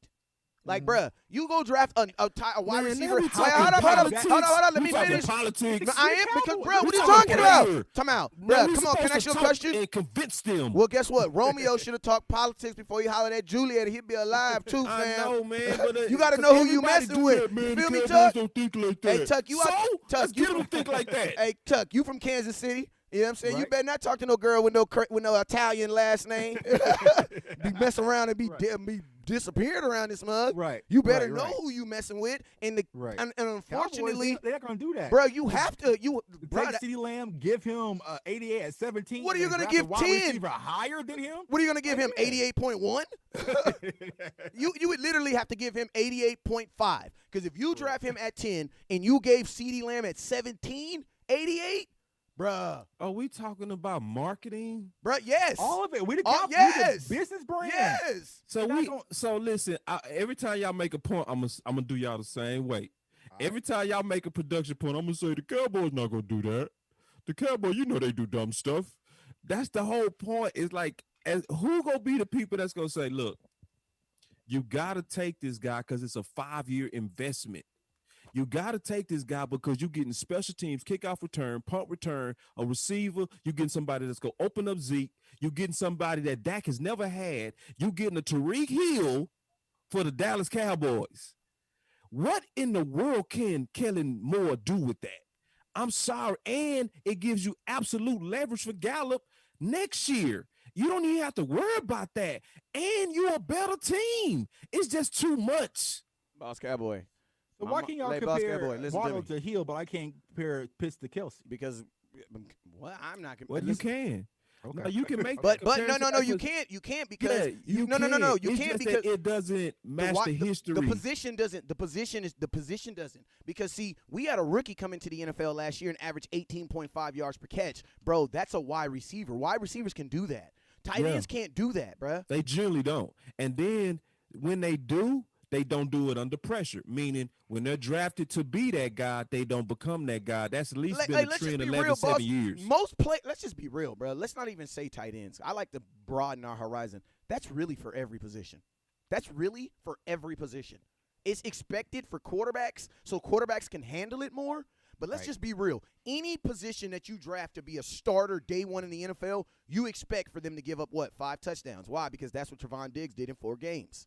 Now, I know we all remember all the week 11 through 17 or wherever the rest of, but we forget that first 5. And honestly, that's why I'd be like, I really don't even want to draft a cornerback in the first round. Why? Because I know he's going to have hiccups. And my thing is this, bro, this is not the season to have 2 rookie cornerbacks. And I'm old school. My coach told me you were a rookie until you play every 16 games. So he played 12 games. So that means that boy going to be a rookie all the way until week 7 of next year because he only played 12 games last year. And, man, this is not the season. This is not the season to have 2 rookie. So, honestly, and I'm all over the place right now. But West Coast don't want to draft at all, man. I honestly, this is no. This is what I want to do. I want to get another veteran cornerback, man. I want to get another veteran cornerback. That makes sense. Yeah, we've been trying. If you give me a veteran cornerback, but we at the point. You give me a veteran cornerback, we could pretty much do whatever it is that we want to do. But Duck, hey man, I want a question. I want to throw a bone out there, man, because we rocking the run the damn ball hats, and this is the thing. Run the damn ball is bigger than just Ezekiel Elliott. Run the damn ball is a team effort. You know what I'm saying? I want to run the damn ball as a team effort, right? So I want to know, you know what I'm saying, Ezekiel Elliott, I feel like this. I love my dog Zeke, but I also am realistic to the fact that guess what? If he had an injury or just production slow down. So I want to know between the two of you guys, give me a running back, maybe like I don't think the Cowboys would take a running back in the second, but I could definitely see the Cowboys with 2/3 and 2/4 taking a running back. So talk to me about a running back in this draft that you guys like. Let me ask you a quick question though, West Coast. Shoot. So what's your thoughts on going offensive line at 10 with the Sewell or Slater? This is my thing on Sewell or Slater, right? I think if the Cowboys were going to do that, they would not have restructured Tyron Smith or La'el Collins because by essence you gave them an extra year of being on your team. My thing is also this. I don't believe in replacing players because they get injured a lot, and I don't think the Cowboys believe in that either. Now, I know that's stupid because, you're like, what do you mean? You should replace a player because he's injured. But think about Tony Romo. As often as Tony Romo got injured, we never replaced him, right? This is my thing. Sean Lee, right now, when he gets injured and when he's healthy, he's not one of the best linebackers in the NFL. He's an average linebacker in the NFL when he's healthy. This is the problem with La'el Collins and Tyron Smith. When they're healthy, they're easily top 3 at their position. So it's like I can't do that. And Tyron Smith only makes $10 million. So think about this. If Tyron Smith, and I know people's like, yeah, but he's always injured. But he's never had this surgery either. And my thing is this. You let him sit a whole year last year, 14 games. You ate 14 games for him to have a surgery. You have to play him this year. You have to. Because my thing is this, you draft Sewell, and then this mother effer Tyron Smith don't get hurt. What happens? Why? Because you got Tyron Smith for the next 4 years. You know what I'm saying? My idea is you get Connor Williams up out of there, and you plug one Slater or Sewell at guard, hide them there, and then if something happens, then you swing them out. So, I mean, because honestly, that would be terrific. I'm Chase, I'm Pitts, and then I'm Slater over Sewell. And I feel like the reason why is because I feel like Sewell is more. Are they top guards? Do you feel that? So by you saying that, that means in my ears that makes me feel that you also feel that Sewell and Slater are both top guards in this draft. They can play both. I'm not asking you that question. The question I'm asking you, because when they come into the NFL, because you got to remember, Connor Williams was a tackle coming out of Texas. We moved him to guard, and now we want to replace him because it didn't work. We haven't even really played him at the position that we saw him get drafted at. So my question is this. I'm down for that. I'm down for putting him at guard, but he has to be rated as like a top guard because you're not drafting him to play tackle. You're drafting him to play guard. Both of them be a top guard. I mean, you can play on both, but I feel like if you take Sewell, brute force man, and plug him in at guard, he actually make a better guard than he will tackle at right now because he probably would. Curve. If you do that, I'm down for it. I'm down for it. Right, you put him in that close quarters, just uses brute strength. I'm down for it. Yeah. Because you get my thinking on that though, right? Totally. Like, cause you know what I'm saying? Because it doesn't matter how good of a tackle is because he's not going to be playing tackle. I need to know how good of a guard he's going to be. Let's play with your strategy too, West Coast, because you did talk about a move down strategy. On a move down strategy. Move down. I said move back. Is move back and move down the same? Yeah. Okay, I just want to make sure. Yeah. Move down to me feels like you're going forward. And let me just say it back to make sure we're on the same page before I actually go with that theory to also address everything you just said. Because you said you expected 9 offensive weapons before 10, which definitely could happen. Did I hear you on that right? Yes, sir. Okay, and then you said because at 10 you think that's gonna make us in a situation where somebody would likely want to trade up. You would be interested in maybe doing that to around 13 or 15. Yes, Did sir. I understand that right? Okay. Yes, sir. So with that option, I like it because if we was to do that, we would be in good position for a lot of things that still could be some super steals. Like a lot of people not talking about Taven Jenkins from Oklahoma State. Right there is where I would be like, hey, look here, man. That's a guy you want to get. 2, as in terms of offensive line. And it would definitely also still put you in a position of good defense, like you said. Like, so the strategy, I was rushing you, but at the same time, when I let you finish it, it's really not a bad strategy because I think it's still some really good meat in this draft that would be good team builders still between pick 13 and pick 15. I just don't want to give up the epic talent that's sitting there at 10 because I really feel like that these guys are on a whole nother level of talent. Right. I believe that. Like, it's no bullshit. I can't move out. Like, I was down to move out last year out of 17. Because you heard me, I wanted to move down. I was cool with getting even over Lamb, Claypool, and Jefferson. You heard me say that. I was cool with moving down because I felt like the levels was about the same even when you moved down. This time, no. That's because you thought. That's because you felt Jefferson was the best I know receiver. the stats of Atwell Jefferson was looks the best like receiver in the draft. Waddle. And Tuck is making a good point because that's still a good point that when you're dealing with route runners, it don't got nothing to do with size. Nothing. When you quick as hell, right? You scary as hell. Now, to my eyes, I'll be like, I'm scared to touch him. That's too little. But at the same time, his talent is also still obvious. Yeah. Yep. And the NFL, and think about this: the way the NFL rules are to these type, it favors little fast dudes. You can't jam like if you blow up a little fast dude, you may get away with it one time, but the second time you do it, they gonna hit you with a flag for something just because it doesn't look right. You know what I'm saying? Yeah. Yeah, like Tariq Hill gets a lot of Tevin Jenkins is another level, and I think he's honestly disrespected, similar to Horns. My boy Jay Tuck put out there something that was so real, a lot of people didn't catch it, but I caught it, I loved it. He said most people wouldn't even care about Surtain if he ain't had an Alabama on his helmet. Right. That's what Horn is going through, and that's what Jenkins is going through. If they had just the right helmet with their film, right. They're top 10, brother. I'm certain too, bro. They are top 10 dudes, no doubt. Like the way that Jenkins did Oso, and I'm super high on Oso from Texas. I'm super high on him as a low first rounder. Man, he dogged him, bro, to the point they had to move him to the other side. Like, man, you ain't gonna do nothing over there. Your best chance of helping us is go to the other side. Right. Yeah, bro. No, so it's your strategy could work. It would take some balls, and people would hate it. But if we got players like Jenkins, I would be cool. I would sit my feet up like that's just as good as Slater to me. Yeah, because I'm out on the trade back because me and West, because we had this conversation on the phone. Right. And I feel like once the Eagles move back, I don't see the Cowboys moving back right now. Because think about it, we were second in the division. We got the first pick in the division. I just don't see us trading back and letting our division rivals get everything they need in house for us to move back for a few extra picks. I don't think that's going to be something that Jerry's going to be interested into. So I think that we stay at 10.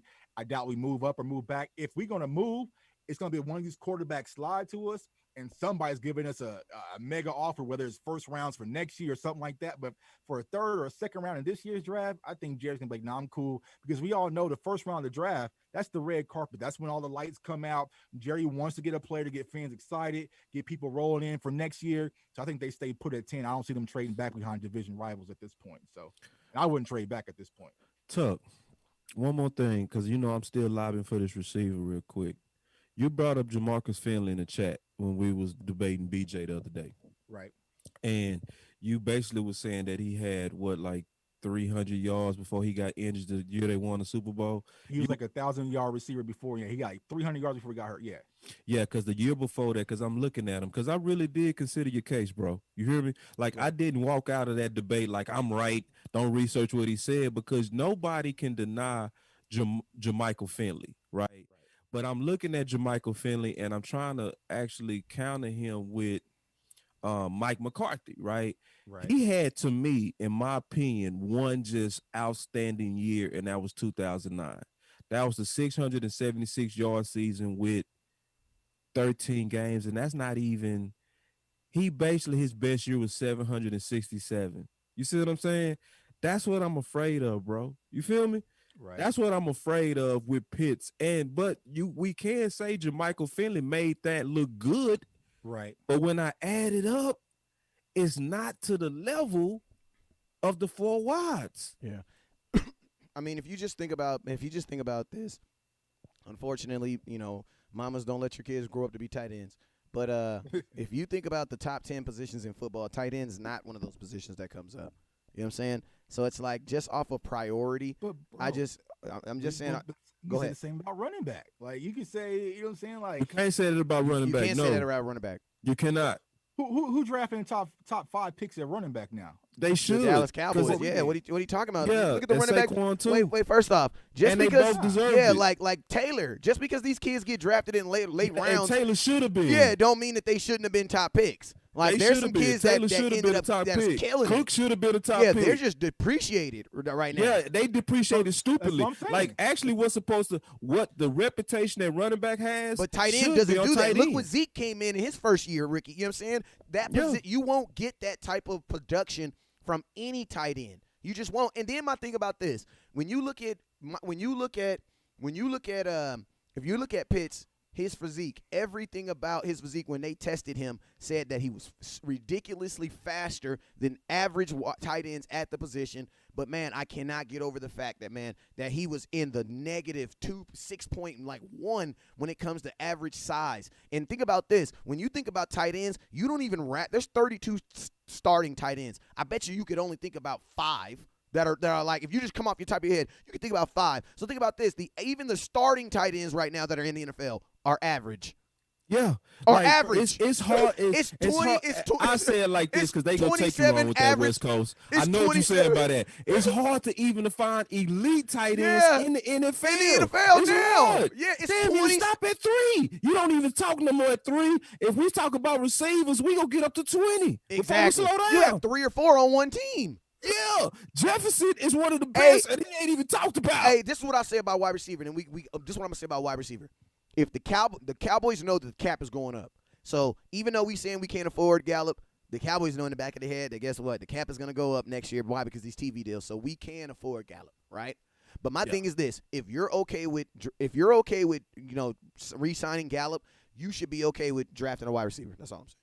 You know what I'm saying? Because it's gonna be the same money. You know what I'm saying? The only difference is you're giving it to a rookie, and you have 5 years. You know what I'm saying? If you get him in the first. But I don't want no wide receiver in the first. I'll take one over Pitts, though. So let me switch it, because my guy, shouts out to my guy, Professor Matt O. He put up his example. I think a lot of people compare, Pitts' upside to being, Calvin Johnson Megatron. So what if I told you next year that Pitts comes in and he puts up a Chase Claypool type season? Y'all okay with that? He won't. If he does that, he won't. Man, say I would go get a real crow. I would cut it. On though. air, I would eat his head raw. Because think about this. Chase got. Think about this. I'm gonna tell you this. I'm gonna tell you why I know it's impossible for him to do it. Because you had to think about a wide receiver to even compare him. Like, bro, a tight end. But think about this. Yeah, no, but that's not what makes him unique. That's Kool-Aid. Yes, that's Kool-Aid. Boss, let me tell you. Boss, listen. A wide receiver is going to be on the field more than a tight end. So he in would Dallas. Bro, it would not work in Dallas. In Dallas, it would be a tight end. A wide receiver is going to be on the field more than a tight end in Dallas. I'm asking you a question. Do you want a tight end on the field more than a wide receiver? Do you want a tight end? When was the last tight end drafted in the first round? Appreciate you, Joey. I see you over there. Hey, do you want a tight end? When was the last tight end in the first round that even got 1,000 yards? There hasn't been one. There has not been one in the last 6 years. No, there has not been one in the last 15 years. Pitts in the skill set, or is he taking him at 10? Bruh, you are comparing skill set of a college kid. Man, like no. You right. On that one, I'm with you on that. Tuck. You do got to. But I'm saying this. I'm looking at not just even Pitts, right? And see, because it's a couple of things scare me about Pitts, right? I heard a comparison that he can go play tight end. I mean, wide receiver, and they bring up now with that 4.5. Now with that speed, he can't. Man, exactly. They would love to see. They would love to see him come out there and wide. He beat some corners, right? He beat a couple of corners. Right. So for everybody that was saying he can go play on the outside, I went and I really compared their games like tape-wise when Hakeem Butler was playing on the outside with 1,300 yards versus Pitts. They played the same except Hakeem Butler was actually faster. Like if you go look at them on the outside at the same time, you're going to see the same type of player. The problem is Hakeem Butler disappeared in the league. And I start seeing why. I saw how he matched up last year versus Gladney from TCU. Gladney was in that boy hip. Now, is Gladney a superstar in the league? No, he's a medium corner. But a medium corner gave that big receiver that they say generational, right? Because I never said generational. I know you didn't, but I'm just saying. I'm comparing the film and the type of game. Like you know how you say this guy's a type. Like if you go look at Hakeem Butler on the outside, he looked just like Pitts except faster. Okay. And it didn't transition. When I look at that and I really analyze, that's why I said I chewed on this. When I look at that and then I look at the history of tight end from first rounders, when you coming out with that target on your back, they not giving us 700. Like we celebrating Hawkinson's. And he's only at best 700. You got folks. Wait, come out. You got folks. If you get a guy in the top 10 and he giving you 700, that's trending. Listen to me. You got folks talking about he faster than Gronk. Who gives a damn? I'm faster than Gronk. Like, bro, has Gronk ever been known for his speed? No. Gronk is Gronk. Like when you say the word Gronk, do you think that guy's a fast, shifty dude? No. That sounds like a bulldozer. Yeah. Like the reason why Gronk is able to do the things that Gronk is doing because he just bodies folks. Yeah. Like Pitts is not coming into the NFL at 200 and something pounds, bodying nobody. And why not? You just posted the clip, bro. You just posted the clip on your Instagram. Follows West Coast Cowboy on Instagram about his toughest matchup. His toughest matchup. He said J.C. Horn. Now everybody's in love with J.C. Horn. See what Kyle Pitts did to J.C. Horn in that game versus South Carolina. He big bodied that boy. Has 2 touchdowns. No, he didn't. He didn't took the same South Carolina. He didn't. He got that on the other corner. I'm certain. I watched the whole game. But I'm gonna say he had the sideline catch. Yeah, but he had one catch on. He had one for 7 on Horn. One catch on Horn got him, bro. And Horn bodied him. But he was in perfect position. And Kyle Pitts is but you know what? This is what I'm saying. Got him on the back shoulder throw for like 8 yards. That's it. Hold on. So why is the number 1 corner in the draft covering Kyle Pitts? You want to know why? You want to know why? Because you want to know why? Because no. You want to know why? I'm gonna tell you why. Want to tell you why? Because bro, they had an offense that was catering to 2 dudes. That's why. Now this is my thing. If Pitts, talk about Alabama. What did he do against Alabama? This is what I'm saying. Any offense that caters to a player. Listen, and I'm going to tell you this. If you got to go look at the history of Florida, because Nick Mullins and freaking Danny Gonzalez, bro, them dudes know what Billy Gonzalez, them boys know what they doing down there. That's why anything that they push out, it doesn't surprise me. Go look at Dak and what Dak did with his receivers. Go look what Dak did with them receivers. Them receivers getting 11 and 8 touchdowns, bruh. Why? Because Billy Gonzalez and Boss, you know it's factual. And Horn bullied Pitts, bro. Listen. This is all I got to say, too. And I'm going to tell you this. And this is why I so want Horn so bad. Because you can type in, and we'll all take Horn. This we all agree on. So I'll be like, sleep like a baby. He my first. And I going back and forth. He your first defense? Yeah, he's my first defense. Okay, so listen. I dropped the video yesterday. Yeah. All right, so we all on the Horns. So this is why I want Horn. Why? Because you can go to YouTube right now, right? Type in Patrick Surtain versus. You know what's gonna happen? Nothing's really gonna come up. But if you go in YouTube right now and you type in J.C. Horn versus, you're gonna have 11 different receivers come up. And I'm gonna tell you this. Chris Paul, y'all got to follow me, man. Chris Paul, there's a famous play when Chris Paul shook up Steph Curry, right? And everybody makes fun of Steph Curry with this for getting crossed over in the playoffs, right? But they asked Chris Paul about it. He said, man, how do you feel about, crossing over Steph Curry? You know what Chris Paul said? Chris Paul says, well, players who play defense, they understand that you're going to get crossed up. Right. Steph Curry was assigned to me he was taking on the best every night. That's the thing about it. When you assign to the best every single night, bruh, you gonna get beat. Why? Because that dude's a first-round pick too. But see, this is the thing I love about J.C. Horn, though. This is the thing I love about J.C. Horn. Every single Saturday they played, and every single Friday his defensive coordinator looked at him and said, hey, you know who you got. That's right. Best guy. Right. That's facts, bro. Period. We need that. Exactly what that's separation, and because I'm chewing on that one too. I'm not at quite a 4.3 speed.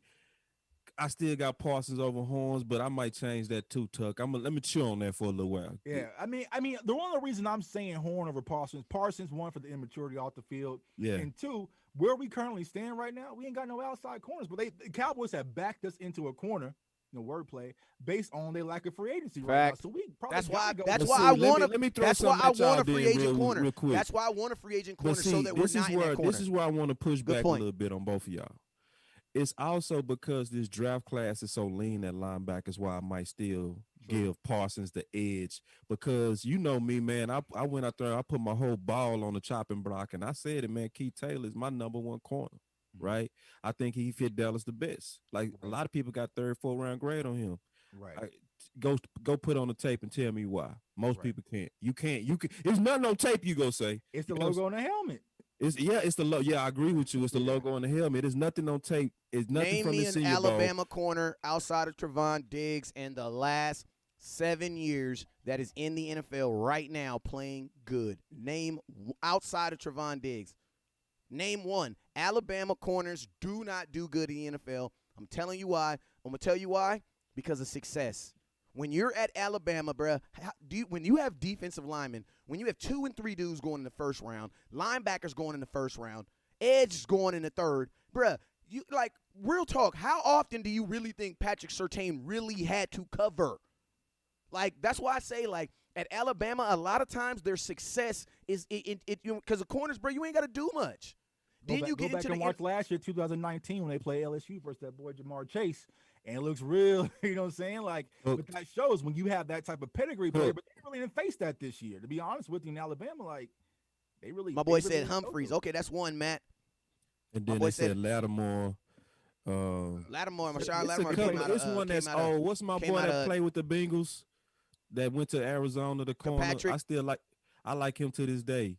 Kirkpatrick. He old though. Kirkpatrick. Dre Kirkpatrick. Yeah, Dre. Yeah, thank you. Yeah, Dre. But think about these names. But think about these names, right? Imagine drafting Surtain and he ends up being one of those guys. Right. You're not happy with that, bro. Like, you can't have 2 Alabama corners, bro.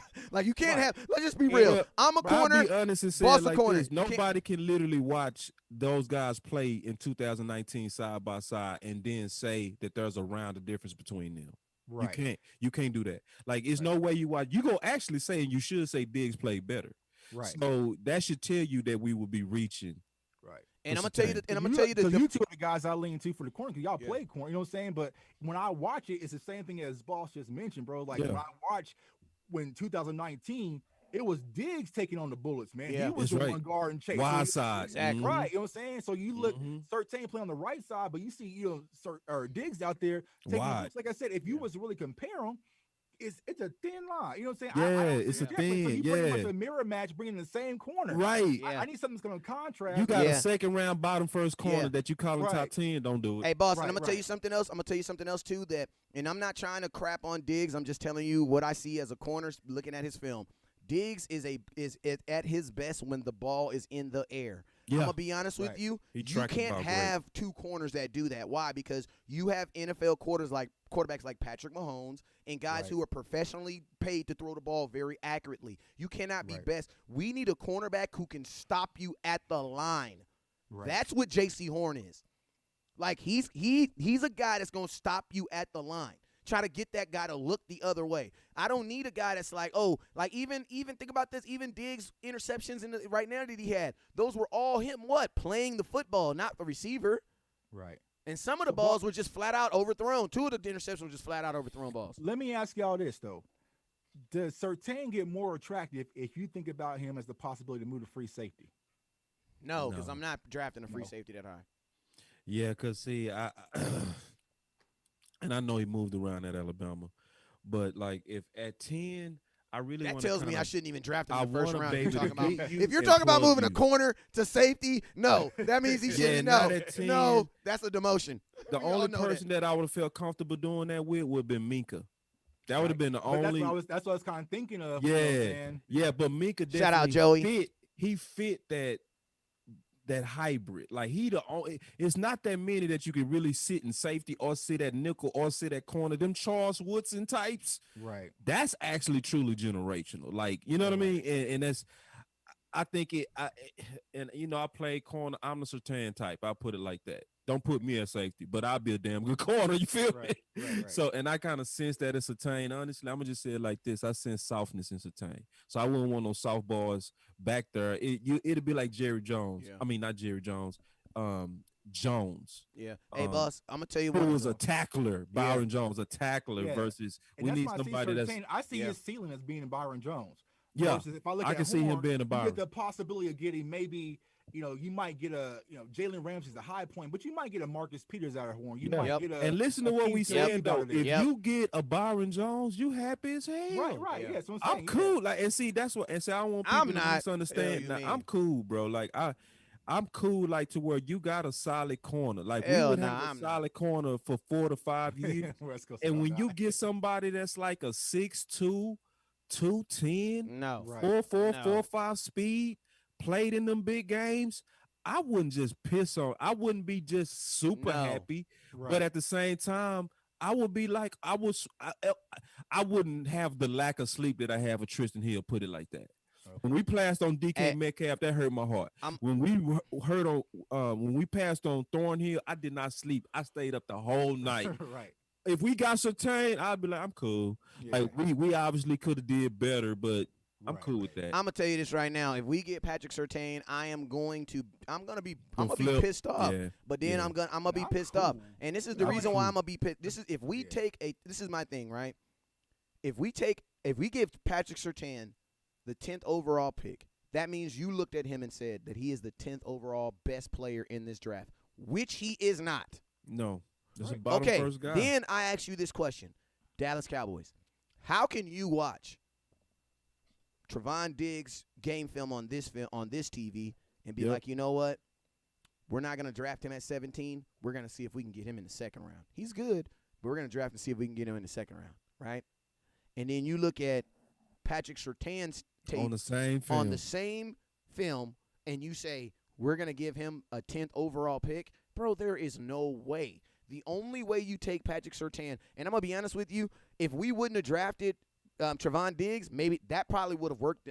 That probably would have kind of worked in his favor, because then I wouldn't have that evaluation. But when I have two teammates that play together and I have film of me physically seeing these Trevon Diggs being better than him when he's on the field, I'm thinking in my head, like, what is Trevon? Because, I mean, Trevon Diggs is going to be like, yeah, that's my bro, man. I'm happy to have my bro on the team, man. You know, that's my bro. But my question is this. When Trevon Diggs see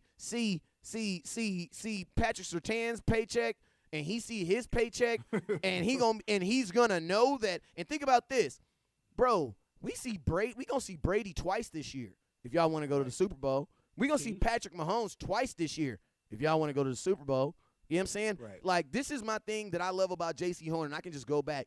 Even the stuff that's, like, bad about him. Like, if you go look at J.C. Horn and you go look at him and you say it says, like, what is, like, the things, like, what are the cons?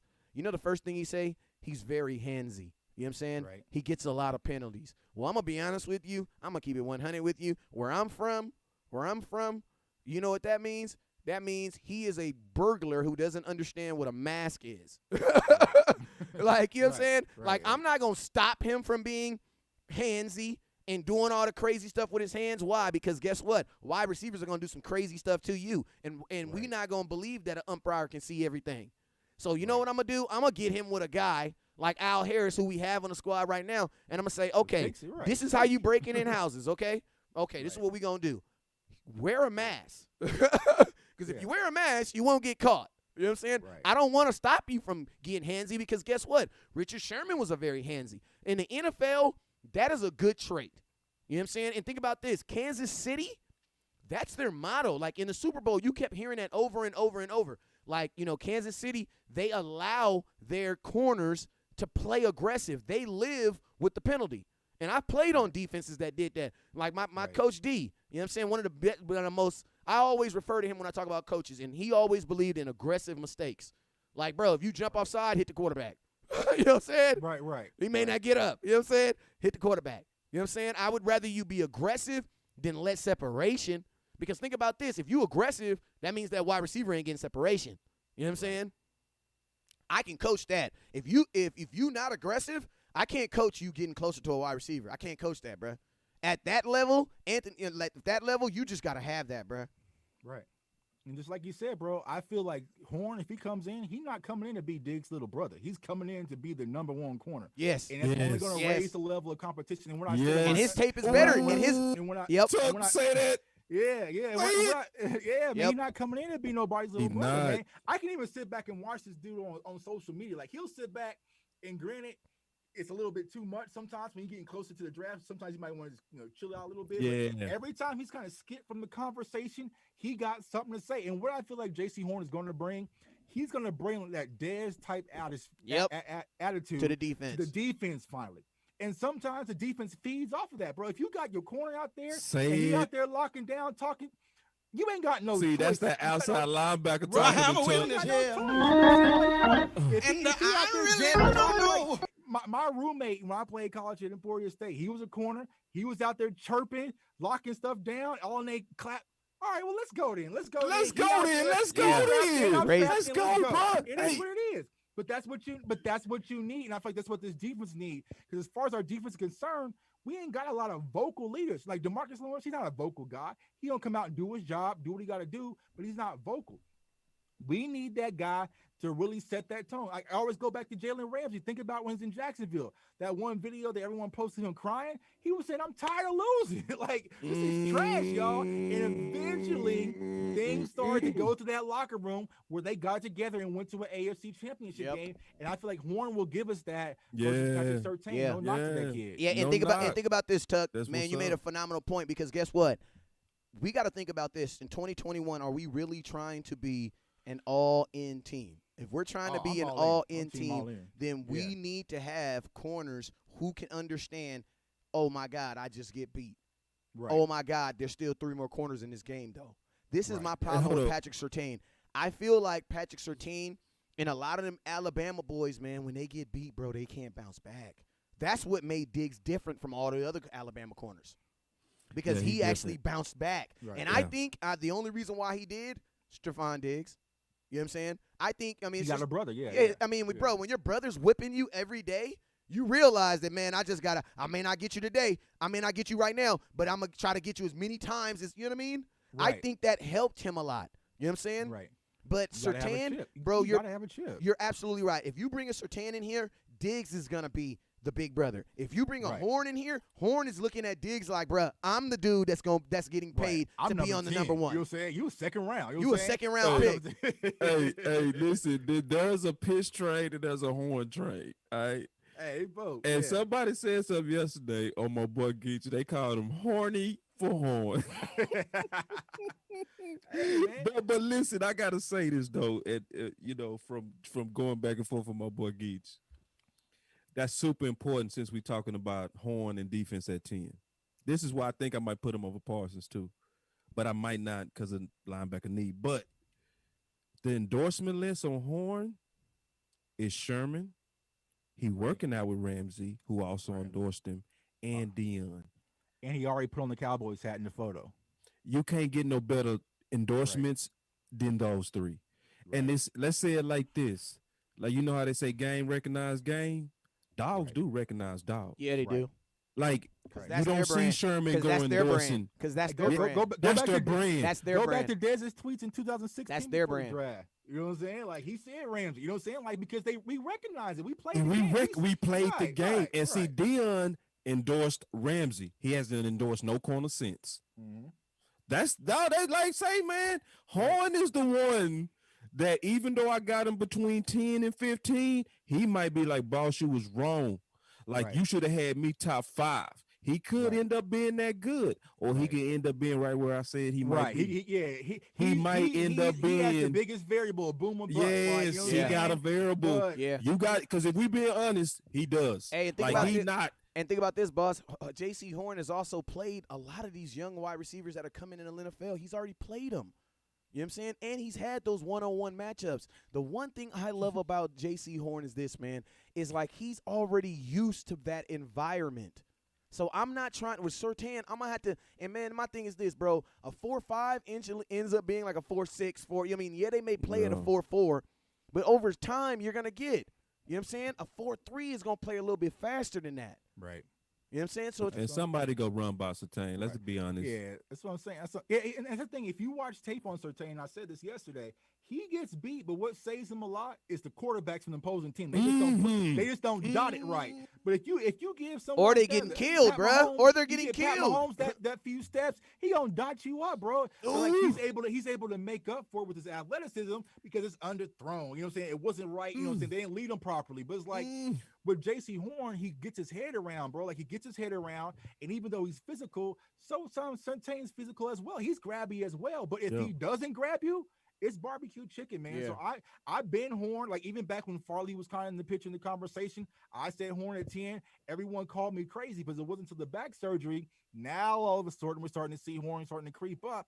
But I feel like if we're gonna go with the cornerback, Horn's going to be my pick. And like I said, the thing that was kind of swaying me back and forth is I was sitting back thinking like, damn, we don't have an outside corner. If I feel like there's going to be a guy who's going to be ready to go day one, then it'll probably be Surtain. Like he'll be the easiest plug-in player. But I feel like the biggest upside will be J.C. Horn. You know what I'm saying? Because I feel like Patrick Surtain, he's more cerebral. So we can hide it. He'll understand if you put him in the right circumstances. But if you put out J.C. Horn, you know, it's going to take some growing pains, just like he did with Diggs. But I feel like Surtain will be the ready to go day one. But for the most part, for the investment, I'm taking J.C. Horn, man, when it comes to it. But to be honest with you, I don't know where you stand, boss, but I'll take Asante Samuel over both of them if he was same height. So it is what it is. But me too. Say it, bro.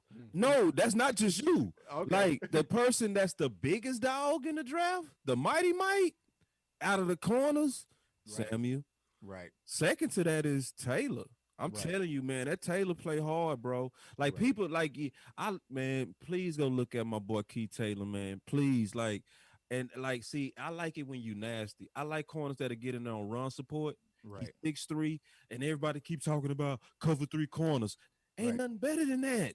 And then go watch the Senior Bowl. Go watch everything. I guarantee if he just would have got more picks, he would have been the top corner. No doubt. Right. So it's like corner. That's why that's the only reason why I would go Parsons. I'm not about to have 2 Alabama. We're gonna be the first team in NFL history to have 2 Alabama corners. Alabama is not the school to be saying we have 2 Alabama corners. That's you not. You ain't gotta worry about that, man, because we got to get us a special tight end. You don't need. That's the last. You know what I'm saying? That's the last thing. But hey, man, we've been on here for about almost going on 2 hours, man. I appreciate everybody for rocking with us, man. Everybody, hey, man, J Tuck, man, let them know where they can find you at, man. Yeah, man, I just want to take a quick second, man, to thank my bros, man, for having me on, bro. Like, you know, I told you guys off cam, man, but like I appreciate both of you, man. Just very insightful, man. They know what's going on. You guys bring, you know, the passion when it comes to Dallas Cowboys media, people who I look up to, man. So I'm thankful for you guys having me on, man. It's all family, man. Even though we go back and forth, man, like I said, it's all just a, you know, a studio session. We're just kicking ideas around, trying to make a hit record and hopefully get this Cowboys to win, you know, a Super Bowl, man. But I appreciate you guys, bro. You know, you can find me on Twitter, of course, at JTuck151. I appreciate all the interactions, man. Also on my YouTube channel, Cowboys Fans Only, man. I appreciate all the support, man. We just hit over 1,000 subscribers, so we got a lot of new content coming out. So I appreciate you guys. And also, you can catch me Wednesday nights with my Star Game family. Shouts out to Mary and Spoon and my guy Nix, and then also in the Cowboys Fans Only Facebook group. I appreciate all support, Cowboys Nation. And either way, man, we gonna figure this thing out, man. But I'm telling you, that pitch train, man, we ain't stopping now. We're 2 weeks out from the draft, bro. We ain't stopping now. We came too far, pitch train. So keep on rolling. And here we are, man. Pitts at 10 is the pick. Let's go. Ain't the man. Ain't to blow that damn train up. For real, bro. For real. Hell wrong. Trying to draft a fourth weapon at 10. Trying to draft a fourth weapon at 10. Y'all boys want 700 yards. A fourth weapon at 10. He ain't gonna be the fourth weapon. Amari Cooper's gonna be 1. Lamb is gonna be 2. No. Y'all want 7 to 8 touchdowns, 600 yards. And who did you say is gonna be 1? Cooper's gonna be 1. CeeDee Lamb's gonna be 2. Zeke is gonna be 3. I'm gonna spin the block on you. Where do you and get my guy? I'm gonna ask you a question. Okay, so I'm gonna ask you a question. Amari Cooper is gonna be 1. CeeDee Lamb's gonna be 2. Zeke is gonna be 3. Explain to me how a rookie tight end gets in those 3. CeeDee Lamb will be 1. Amari Cooper will be 2. Okay, I'll take that. Pitts will be 3. Nope. And Zeke will be 5. No, he Zeke, won't. You had to prepare, bro. We got the hats on.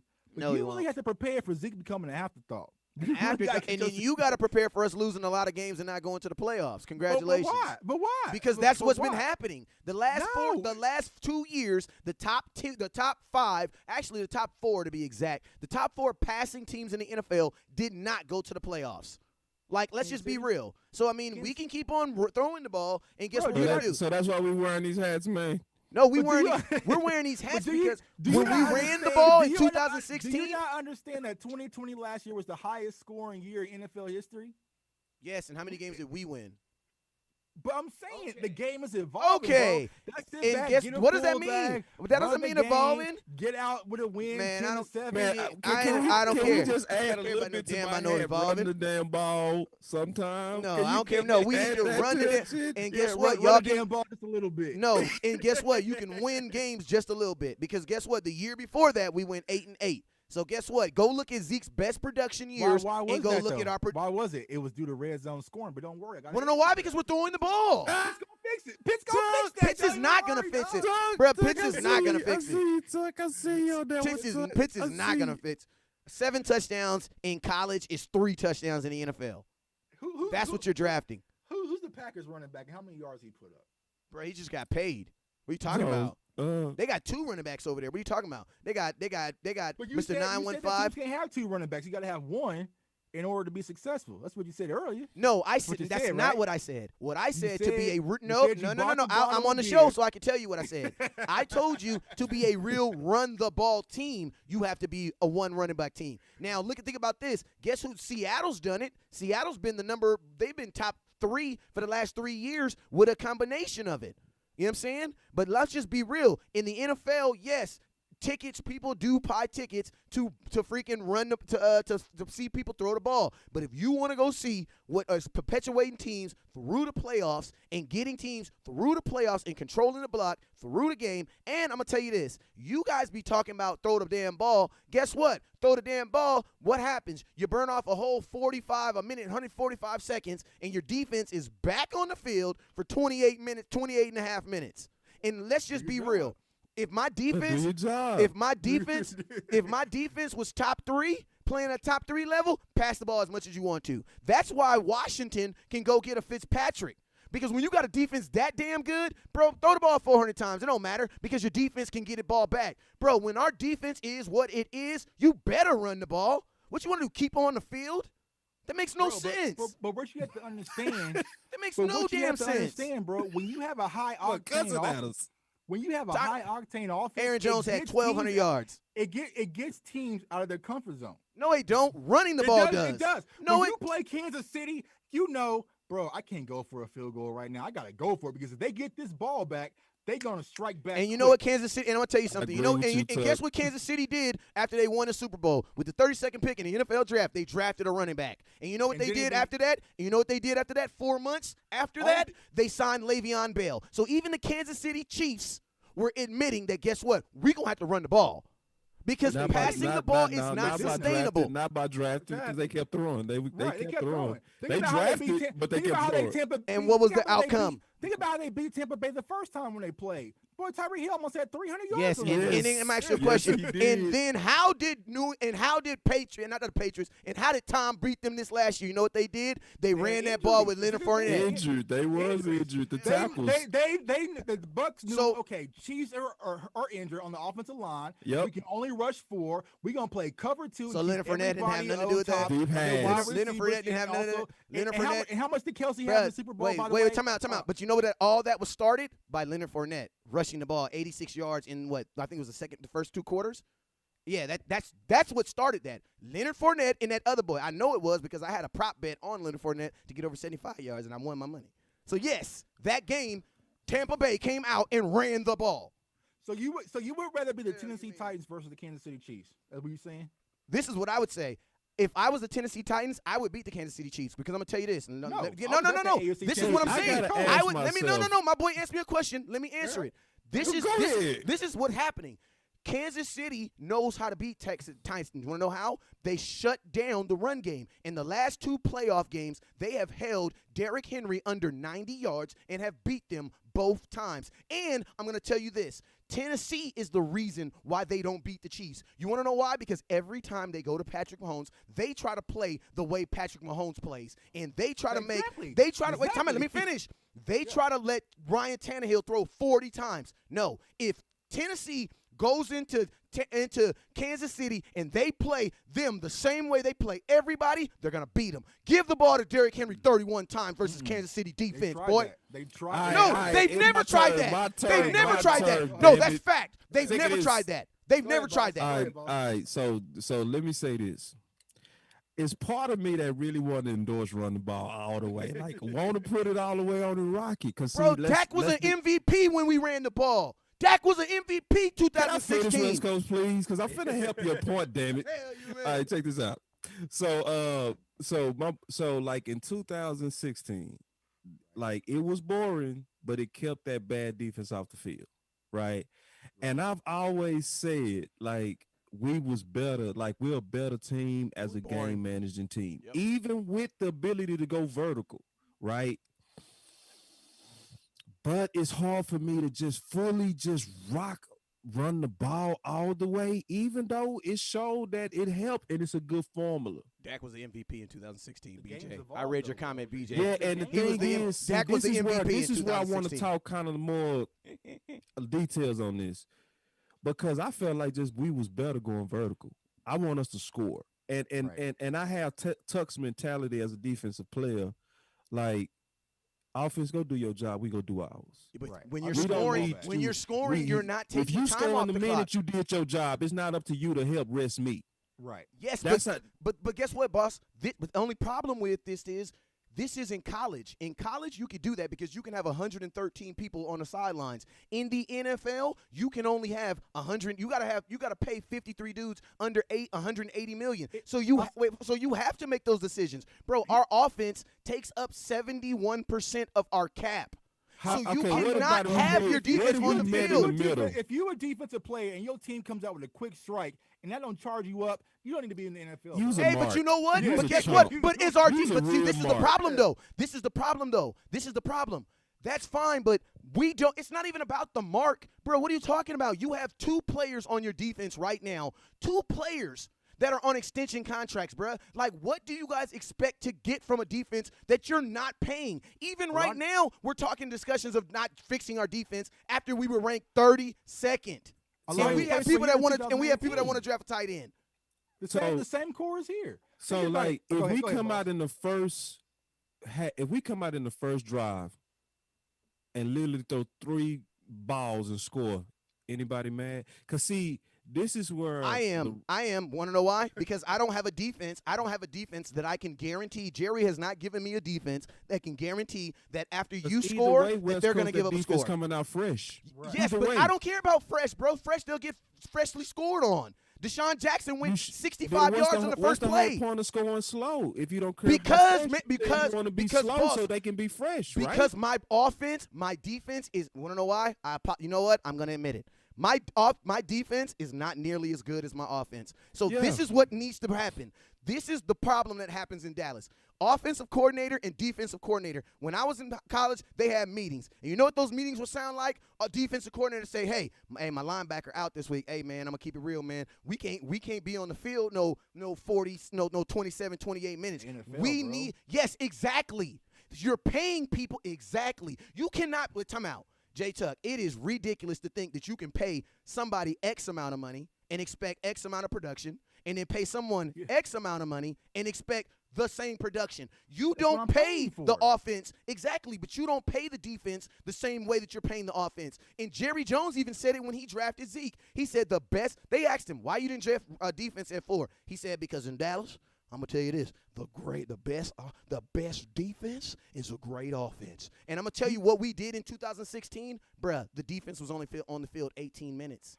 Look at Kansas City, bro. Like I'm here. What paid happened in Kansas City? They paid a bunch of dudes. They played behind the entire playoff run through the Super Bowl because they knew I just gotta get the ball back to my offense. Like that's all I gotta do. I ain't gotta do. Bro, nothing they have a good fancy. defense though. No, they didn't. They were playing. What are you talking about, bro? They got Hendricks. The defense did not evolve in Kansas City until Pat Mahomes went down, and they were playing with Matt Moore.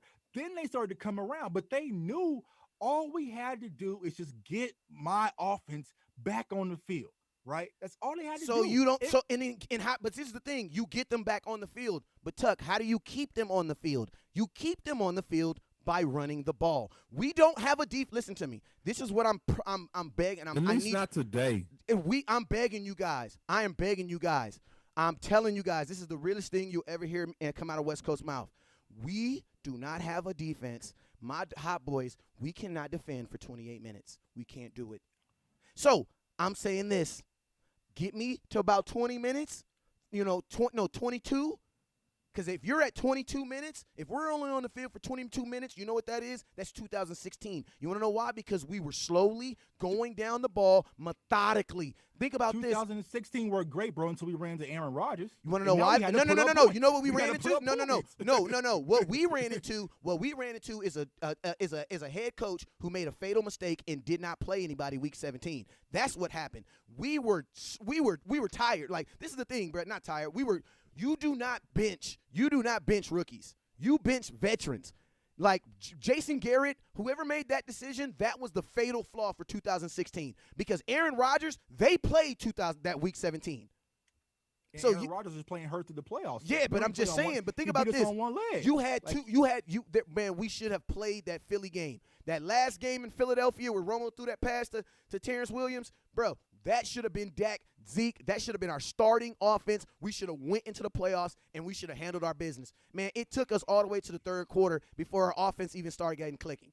You know what I'm saying? And I don't even think Green Bay was legit because the very next week they got killed by Seattle. Seattle smacked their butt. No, it was Atlanta. Atlanta dogged them very next week. All right, so one more thing on run the ball. All right, what if we could compromise? What if we threw the ball, then ran the ball? No. Yeah, get up. Oh. No. No. This is what I'm saying. Can I tell you something? This is what I'm saying. This is just football sense. This is football sense. I'm gonna give you guys some football sense. This is what I want you guys to do. You gonna give us football sense? This is gonna give you some football sense. Let me tell you. We can actually even do pass the ball 60-40. This is what run the ball. That's what I just said. Listen to me. Let me listen. This is what we got to do. You have to run the ball to the point where the defense respects your ability to run the ball. I don't care how many plays. Hey, you made first 2 plays. You may run, get 7 yards, 9 yards, because I'm going to tell you this, bro. If you get Dak Prescott in a position where he's clicking on play action, he is going to tear you apart. And one thing I know about Dak is Dak's one of those anomalies. Dak don't have to throw the ball 400 times to get 300 yards. Because the kid's smart. 2016 showed you. Because think about this. Dak can actually be on a team that's run dominant based and still be the MVP. Think about this. Ezekiel Elliott was averaging 5.4 yards per carry. That has never happened in NFL history, especially not from a rookie. We all know Zeke should have been, and guess what they did? They gave it to that damn quarterback. So Dak can actually still be an MVP on a run-dominant team. Because we was run dominant 2016. No, he can't. Yes, he can. No, he can't. Yes, he can. Not as the quarterback for the Dallas Cowboys, bro. But here yes, I tell he can. What is one of the biggest issues in Dallas with our team offensively? Slow start. So we hand the ball to Zeke. He gets 3 yards. Right. No, that's not what happens. No. But that's not what we do though. But that's not what we've been doing. No, we man, bro, we've been throwing when we went vertical, man. I'd rather get that offense time going. out. That's not what the Cowboys do though. We have not been starting the game off. Zeke has only been averaging 12 carries per game. We have not been starting games off giving the ball to Zeke, giving the ball to Zeke, giving the ball to Zeke. That is a lie. That is a lie. He only averages 12 carries a game. Yeah, but that's after we get behind. He got average less. Slap yourself. Slap yourself. First down's gonna be a dive. We all know that. We all know what's coming. We know that, and that's the problem with.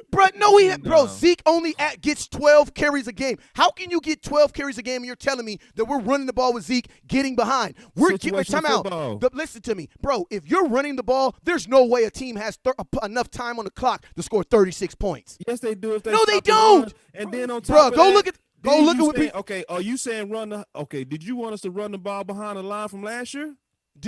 This is what I wanted to do. I wanted to run the ball behind. I wanted to run the ball, period. You want to know why? Because it keeps your greatest weakness off the field. Even how bad our offense, no matter how bad the Dallas Cowboys were last year, the offense was still better than that offense, that defense. So you wanted to run behind all those backups. I'm just trying to make sure I understand you. So my question is, so you wanted that there.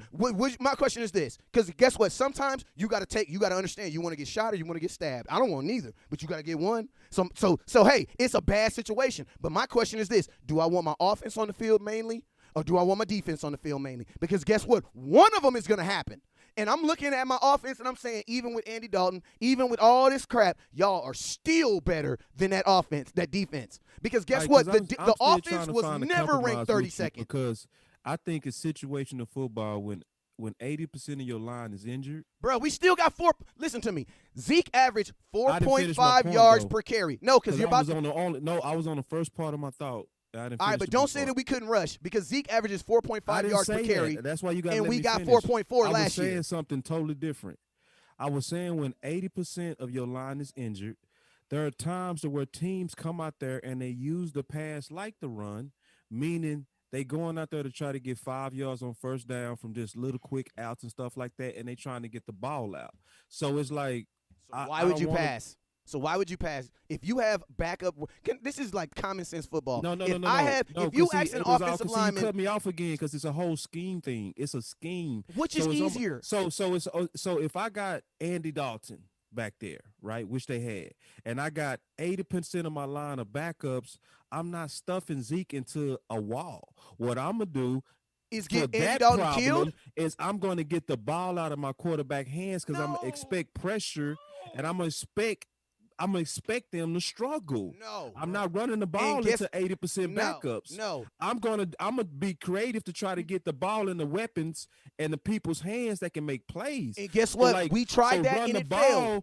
Is really good, especially when you got Zach Martin out there, you got T. Smith out there, you got Liel out there, or if you had Free out there.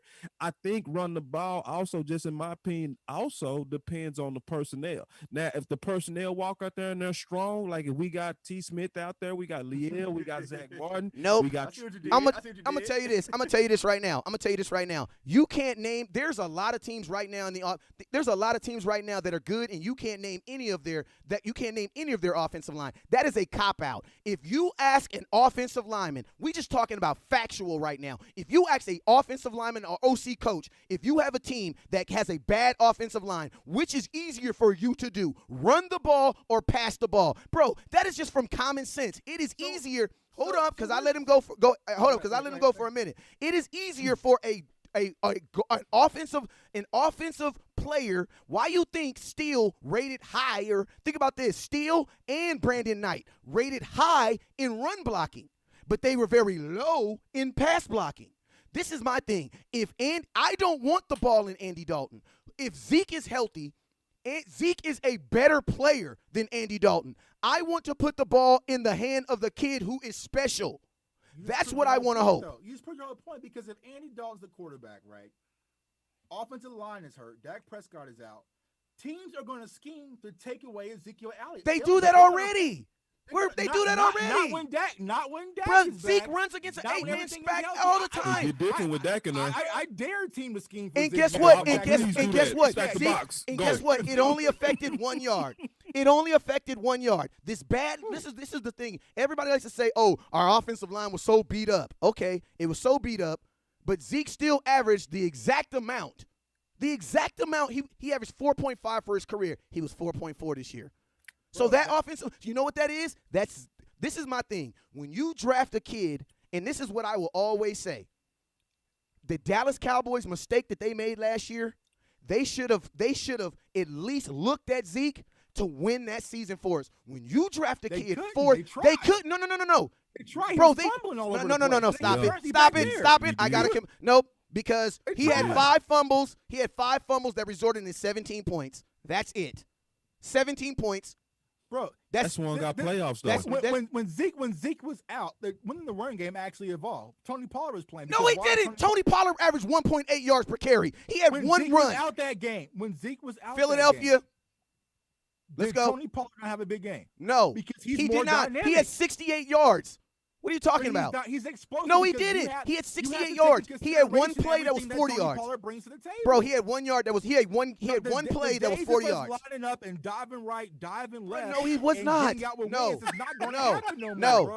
can't stretch teams to death bro. No, and I got to correct myself. I got to correct myself. That's not going to happen. Hey, let me correct myself. It wasn't Philadelphia. I played that same skill in football because my team wasn't good. I'm just going to try to run the ball and get up out of here with the win. Hey, I got to correct myself. It was the 49ers, and I'm going to tell you. It was the 49ers, and I'm going to tell you what it was. It was the right side versus the wide 9. And you know what the wide 9 is? It's when you stretch the defensive end all the way to the opposite side because you think they're passing the ball. You know what the Cowboys did? They play action, they dived him, and he took the ball 40 yards. This is what I will say this. On the 49ers game,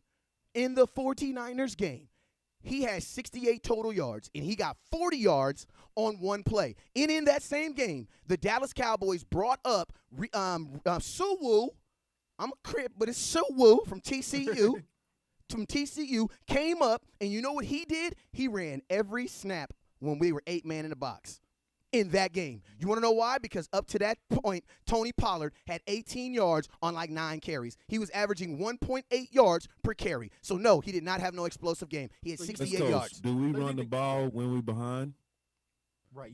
Yes, we did it in Atlanta. Let me tell you an example. Atlanta, we were down 20-0. We ran the ball 10 times. We ran the ball 10 times in the first quarter. In that comeback, we ran the ball 12 times in the second half. And we came. No, but this is the thing. Listen to me, bro. Dak Prescott is the best play action passer in the damn NFL. You want to know why? Because you are really afraid of Zeke. That's what I'm saying, bro. If we always run the ball. No, this is what I'm saying. This is what I'm saying. You run the ball as your side chick. When everything's going bad, you go serious. Do we run the ball on the Redskins? That's what I'm saying. We gotta run the ball on the Redskins. We threw for 445 yards versus the Falcons. You run yes, the ball and we barely won, bro. Like we barely won. We were down by 20. We had to come back. We were down. And guess what we did? And guess what we did to come back? We ran the ball 12 times. I bet you didn't know that. We ran the ball 12 times in the second half in that comeback. Yes. Dak Prescott. No, that was Ezekiel Elliott. Ezekiel Elliott got the ball 12 times. West Coast. We came back on the Browns throwing. Right. We came back on Atlanta throwing. Yes. We came back on Minnesota and you know why we were throwing. down? 306 rushing yards. Yeah, Who but would I'm think? just saying, like, that's... So that's the thing. You can get 300... Because that's why I asked you, because you sound like you saying run the ball is just universal. I think no, that's not what I said. What I said is... That's why I asked you. I said, do you run the ball when we behind? This is what I'm saying. Universally, this is what I'm saying. That means that you got to pass because you're not going against the clock. And passing kills the clock. So you got this is what I'm saying. You run the ball. You run the ball. This is what I'm saying. When we start games off, because of the type of quarterback we have, I don't care about what they're doing across the street. The quarterback we have is the best throwing off of play action. Go look at Dak Prescott. I don't even think he need play action. I know, but let me just finish. He throws yes, good. but I feel you. But let's just say, and if you go Google highlights Dak Prescott biggest plays, they're all play action. Want to know why though? Because teams they're really afraid when you hand that ball to Zeke. So what I'm saying is this: if we start games out slow and methodical, because I'm gonna tell you, until he puts some legitimate dogs on this defense, you're going to have – because this is the thing. If you want to throw the ball, you're taking the chance of interceptions, turnovers, incompletions, and long third downs. I got you now. So what you're saying is run the ball if we don't draft well. I'm saying run the ball, period. You run the ball, everybody's going to look good. You just said until we fix this defense, which I understand. So, like, if we come out of this draft and this draft is on paper solid and then it's showing it in preseason, giving us glimpses that we hit on magic, like, let's just running the ball helps everything. Running the ball helps everything. No, but no. Like, because it sounds like you want a better defense. You want a better defense. So if you get a better defense, that means score. That don't mean run the ball to help their ass. That means score. No, that means win games. I think you guys are more focused on scoring. I'm more focused on winning. I'm scoring on. Like, listen to me. Like, think about the no. But see, that's the thing. That's no. But see, this is the thing, though. How many points is Kansas City? How many points did Kansas City score? Did Kansas City score 40 points? Arrowhead have me looking stupid. Did they score 40 points in the Super Bowl? I'm gonna ask you a question. Y'all want to score? I want to win. You know what I'm saying? Did they score 40 points in the Super Bowl? You got to. Did they score 40 points? Because their offensive lineman was hurt. Did Tampa Bay score 40 points? The offensive Did Tampa Bay score 40 bro. points? See, Did Tampa Bay? Prophet said it best. Did Tampa he said, Bay pass to get the lead and run to finish. That's No. exactly what I'm saying. Absolutely not. Close out. That's why I said get ahead. But Dak is not. And then go to run the ball. That's the thing why about I'm saying it's a compromise. Bruh, Exactly what Dwight said. No. If we strike and we go up 14-0, it puts the pressure on the And offense. guess what? If we were Kansas City, then guess what? I would say that. But that's not what happens in Dallas Cowboys. We can beat Kansas City if you listen to me for the draft pick. Stop it. Stop it. We can't. Stop it. So you taking? I like the strategy. I like the strategy with Pitts. Stop Get ahead with Pitts. Right. Stop They it. answer 12. Stop And then it. put him I in do that all day. Stop it. Are you Put really Jordan saying? at 12 So to you close really this telling? thing on out. Like, are Close you it really out. telling? Are you really telling me? Like, are you really telling me? Are you really telling me that Pitts is what puts you over the top when we were already supposed to That's be a your 40? strategy. Matter of fact, 40. if We were already supposed to be a draft 40 Pitts, point. I would wear this hat. We were already supposed to be a 40. Because it makes sense. We were already It supposed to makes be a sense 40 now with point Pitts team because that last say week. get ahead with 11 But see, personnel. you're not go getting vertical, ahead, though. score. That's the thing. You're not getting ahead. That's why I'm saying y'all are the ones in Madden. I'm the one realistically sitting up here talking because What you guys mean we not getting ahead? because Like, you guys we aren't getting best when we vertical.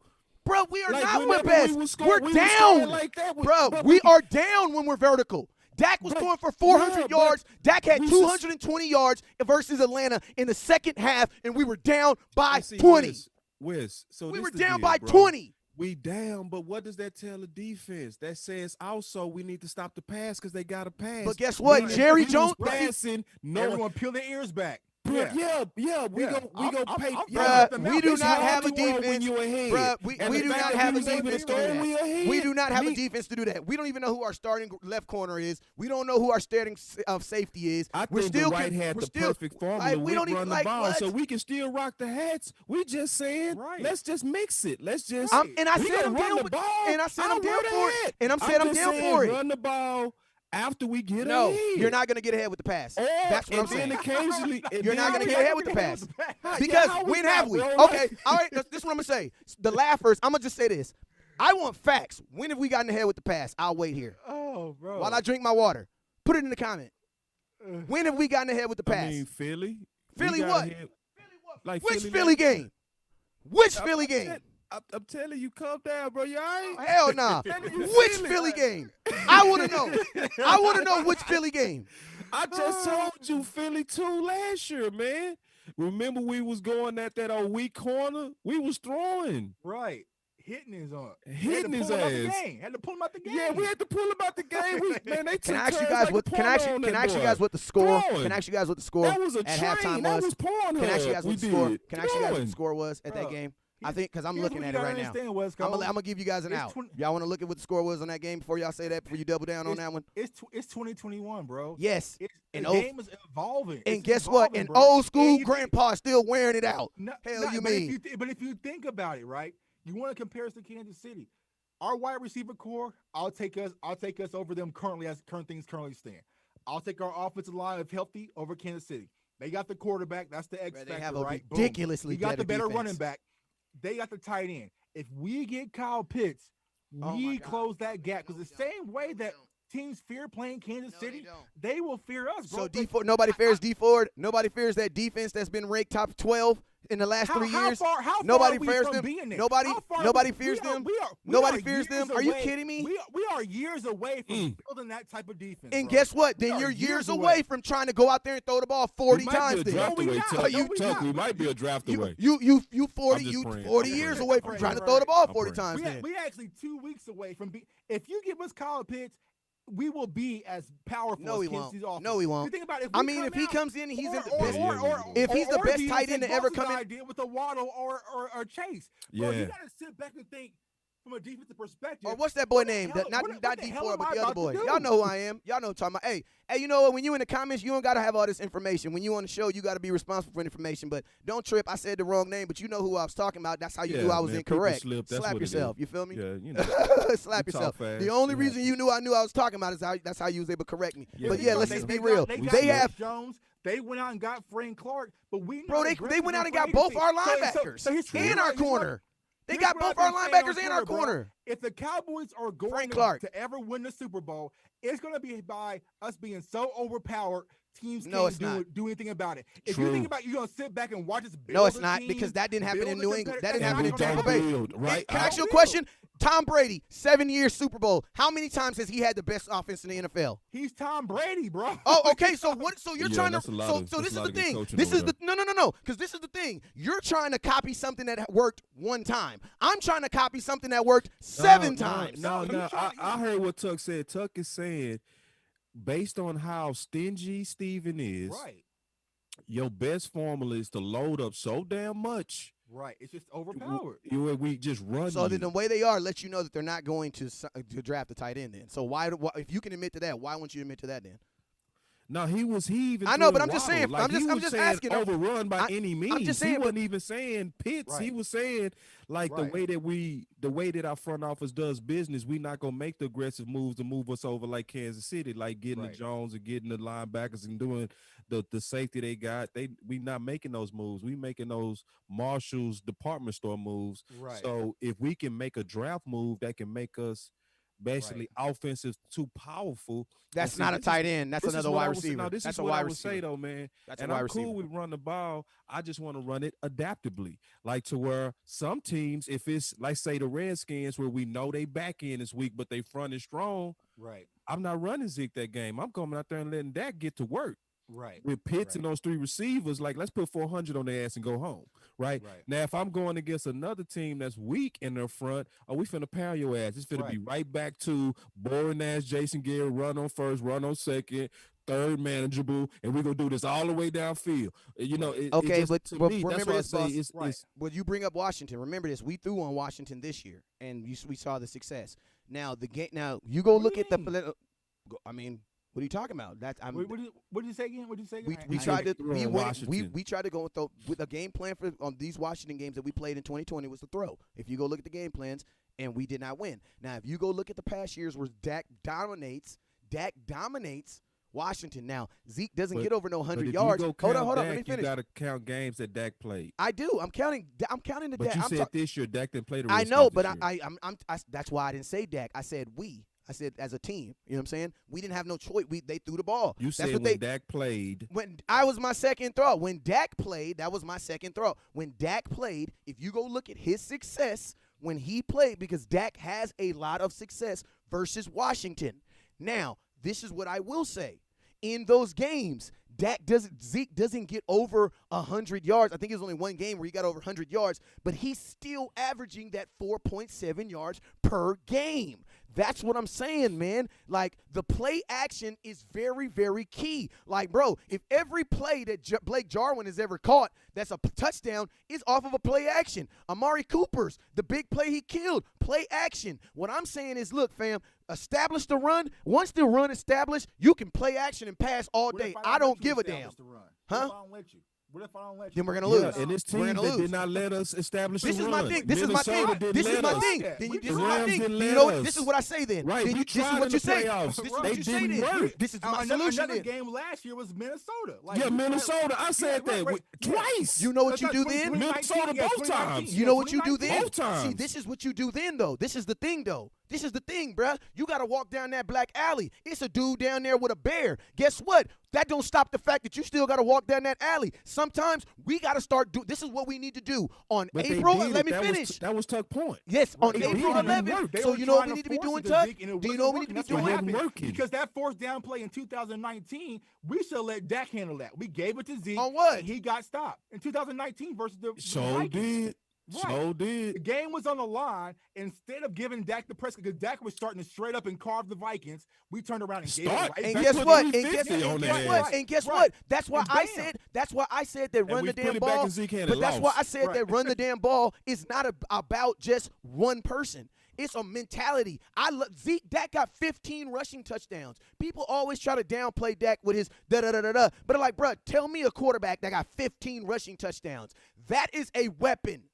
You know what I'm saying? So, yeah, I agree with you. Hey, we can even go back to 2018 when we were playing the Rams on that 4th and 1. Everybody knew Zeke was getting the ball. Hey, why not bounce it out with Dak and let him get the first down? But that's the play caller. I can't help that. You know what I'm saying? That's not me. But what I will say is this. If we establish the run and it's established by second quarter, bro, you can let Dak do whatever he want to do. Because when the run is established in Dallas, man, Dak is a freaking god, bro. But he's a the god, run bro. Can't always be established. But see, this is the thing. So then we need to be fixing that right. So we need to fix that right now. There's Then times to where we get stubborn at running, like the we've Rams never gotten game. stubborn, bro. He only averages 12 carries per game. If that's the case, how do you get get stubborn? on track with this BPA thing? Bro, how do you get stubborn? Yeah. How do you get stubborn if you're averaging 12 carries? That is 3 carries per quarter, bro. How are you stubborn? Think about it right now, bro. How is Like that stubborn? I don't want to chime in for the Pitts thing, but if we come out, you got CeeDee Lamb, Amari Cooper, Michael Gallup, and Pitts, and Zeke in the backfield. You thinking you still have to play the run, but damn it, you might have to go to a nickel because you got Kyle Pitts. You're not, yeah, bro. deep If and you stretch have the that field. formation on the field, you're most likely passing, bro, because that's only No, 5 no, men on the it offensive do- it line. doesn't. That's It- 5 it- dudes on the it offensive doesn't. line. They're not It going to doesn't. respect Kyle Pitts as a No. blocker. Come on, bro. I mean, and now we can change it up like this, Tuck. We That's can a go with passing what Wes formation. is saying. Let's go with what Wes is saying. Where you still can come out there in a 12 with Pitts and Jarwin, and you can put Cooper and Gallup or Cooper and Lamb on the outside, and you Still go. gotta keep a nickel. Yeah, you still might consider nickel. You really might. You You have might to. throw in the extra safety. But at the same time, I'm just saying, run the ball as a formula on an always standpoint is not the formula. Now, on a philosophy standpoint, I'm cool with it. As this is an identity thing that we do a majority of the time, I'm cool with it. But I don't want to go to where they got 4 first rounders sitting in that middle with the Redskins. Like, hey, but that's do what we obvious. normally But see, do. but that's That's obvious. Jason Garrett, bro. That was Jason Garrett all over again, where he was like, it didn't matter what the defense did. We're gonna dictate what we do, and that made us stubborn. Like it's sometimes as an OC, I think you got to have a change up to where you thought we was gonna run the ball first play action, like you said, because you thought we was gonna run the ball because you saw us running the ball to past these games. But we know you were Washington. But see you what I'm know saying? what So you we have finna to play action, establish you hit that- you up top, get ahead, and then we gonna try to establish the run now. You know what I mean? Because we also know y'all don't have a quarterback. Yes. You see what I'm saying? But see, that- so but I see, want to but- be aggressive to get ahead versus that type of team. Because if I get ahead of that team, I can control them. I can manage them. Yes, but if you know what? If I keep it close and conservative, it plays in the hand of a Washington. That's why I think certain teams you want to switch that with, whereas run the ball 90% of the season, but on certain teams, we come out, we go shock you out the gate. And We that's gonna and come that's out with and guess 11 to what? The throw. only way you're gonna sell shock is if you've already done that. You know what I'm saying? Like Yeah. you can't do a play action pass. I mean, you can, but a defense is not going to fall for play action if you're When you not don't running the ball. establish the run out the If gate, you're not right. establishing the run. So if you Yeah. don't establish the run, you're basically saying that Dak is about to drop back on every play. I don't want Dak doing that. But you can still do a play action even if you haven't established a run because we got Ezekiel Elliott. Because that's what Mike McCarthy mentioned in his press conference. We want balance, right? So you getting hit, boom, CeeDee Lamb, Amari Cooper, Michael Gallup. Okay, here comes Zeke. Wait, that's not Zeke. Here comes Amari Cooper. Like, it keeps you off balance, bro. Like I said, yes, but you're not going to be off balance unless you have established both sides. You still have to respect it because you know Ezekiel Elliott. So when you sit back and do a 4 weeks of game planning, they're saying, okay, they still got Ezekiel Elliott back there. So all it takes for those linebackers to step up and go to the top. Bro. Yes, like, but if you're not handing the ball to them, they're not going to respect that. Bro, I'm going to tell you, any defensive coordinator. Because here's what we've been asking for as Cowboys fans. Play actions on first downs. Normally, it's just a dive. Bro, you don't want to play action on first down. Yes. Because everyone is expecting the run. Like, you can literally keep, like, I play linebacker, bro, because it keeps you off. We call it biting the burger. You bit that burger. You bit up. Ah, damn, bro. Here comes that damn tight end right across. You know, like, all right. And guess what? Everything that you're saying, everything that you're saying is under the mentality that you've already established the run. So guess what? I agree. So I agree. No, but it's not a no. But what's on film all week when they're preaching it is the guys stop number 21 in the backfield. So I'm looking at the splits of the offensive line. Okay, this is a run right here. This is a run right here. Boom. They come in. I dive in the gap, and I'm thinking, oh, shit. You know what I'm saying? Man, no, I'm sorry. But see, this is the thing. If we were talking about I love Zeke, but I think he has to get some of that lackluster put on it because I don't think it's viewed like that because they didn't view us like that this year. So let me say this real quick because everything y'all said right now just like I love when people be like exactly because like you just agree with everything I said because you cannot throw a play action pass on a first down. Yeah, you can on a video game, but in a real life, let's come out. They actually figured out that play action works whether you running the ball well or not. Okay, because it's about the discipline. Okay, I would like to see that. I would like to see. It's about the discipline of the linebackers, not just the fact that you've been running the ball. Exactly, but my question is this: how many times do we get bootlegged without a run game, bro? Like, yes, but see, this is the thing this is the problem though. This is the problem though. Before you do that bootleg, Dak already has 15 rushing touchdowns. Like, no. I'm gonna ask you a question. He said defensively. Yes, but I'm gonna say, but see, you already have the history of doing it. If Aaron Rodgers bootlegs, bro, ain't nobody falling for that. And listen to me. If Aaron Rodgers does a play or play a non-passing, a rushing team, do a play action pass on a first team, I don't care if you bite for it. It's about do those corners stand still, bruh. On a first play, if you have not established the run, bruh, they're floating. Corners are taught that. That's basic technique. They are going to float. They're gonna run back. So that's what I'm saying. I'm saying like this. If you can't run on Washington, you need to be trying to fix that right now because we just can't accept that. We're just going to accept that. What if Washington's corners get better? So that because means think about this. Washington's also getting Collins back next year. So that good defense is even getting better. West Coast should want Slater. Yeah, that means the ball. Right. Yeah, you want Slater in that middle, bro. Like look, if we get Slater in that middle, I'm coming just to the show, just like this. Right. Right, because that's the attitude. It's Slater or Sewell. If you play, if we get Slater or Sewell, we finna maul y'all ass. Right, this is finna be team back to 2014, 2016. If you have a season where if you have a season where Zeke has 1,200 yards, Dak is going to be the MVP. Now, if we get Sewell, I would say Zeke will get you 1,300, because Dak is going to have 4,000 yards on play action. Yeah, I would agree. 4,000 yards on play action alone. Yeah, he would see. And what you saying is not sexy. It's not fun, but it is. Hold on, let me hit one of these. But I will say this: what you saying? Look, Kawhi went. Kyrie laugh. Look, Kawhi Leonard.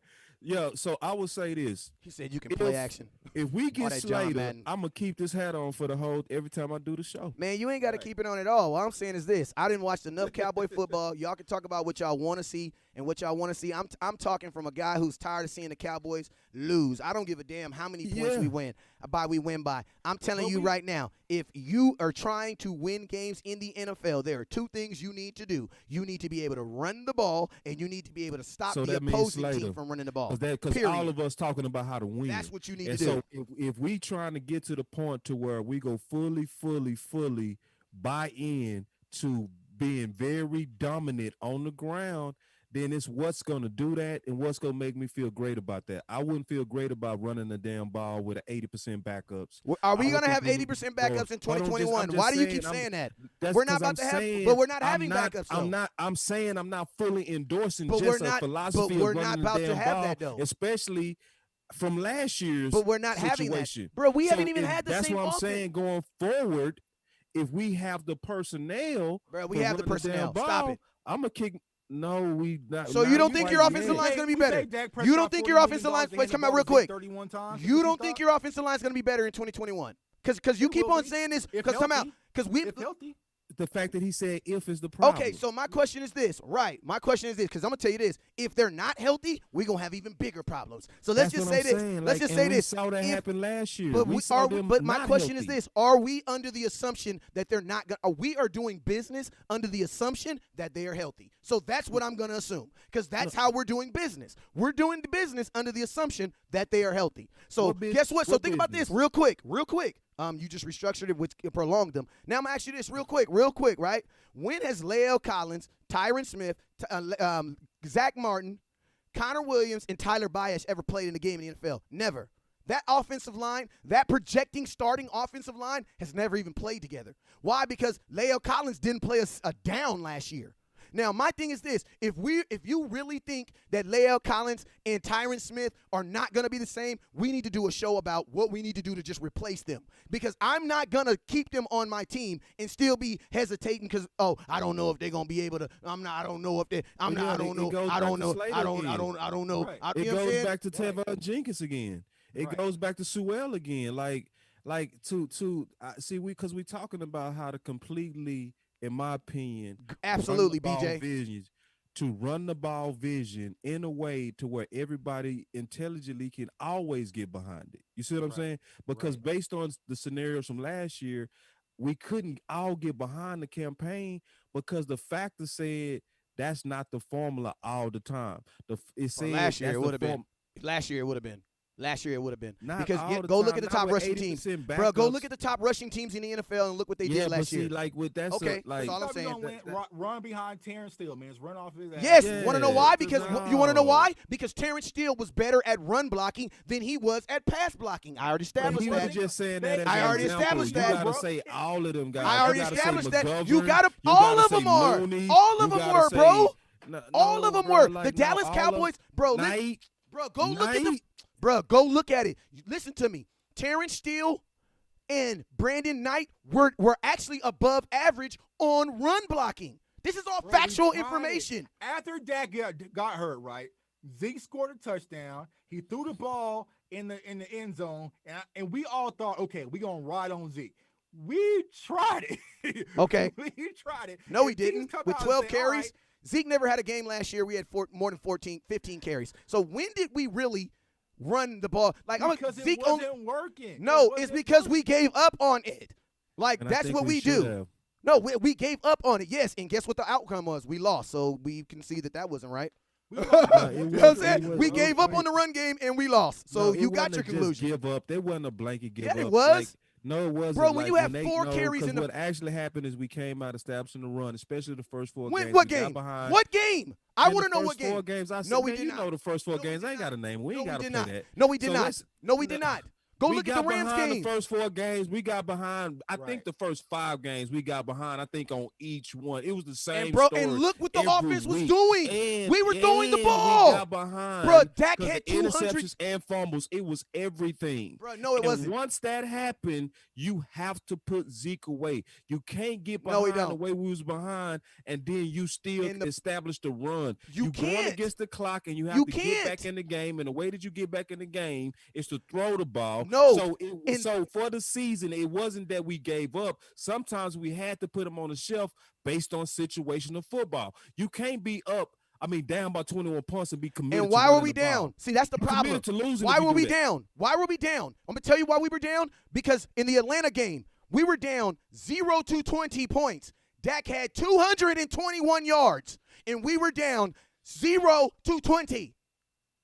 So don't tell me that we gave up on the run. No, we weren't out there. This is let me tell you something. Let me tell you something. Let me tell you something real quick. We had to because of the situation. Yes, and I'm gonna tell you what got us in the situation. Like Green Bay in the playoffs, when they had that big lead in the playoffs, we weren't gonna run the ball. Even though Zeke was working, it was like Zeke was working. That was the game. How many interceptions did he have?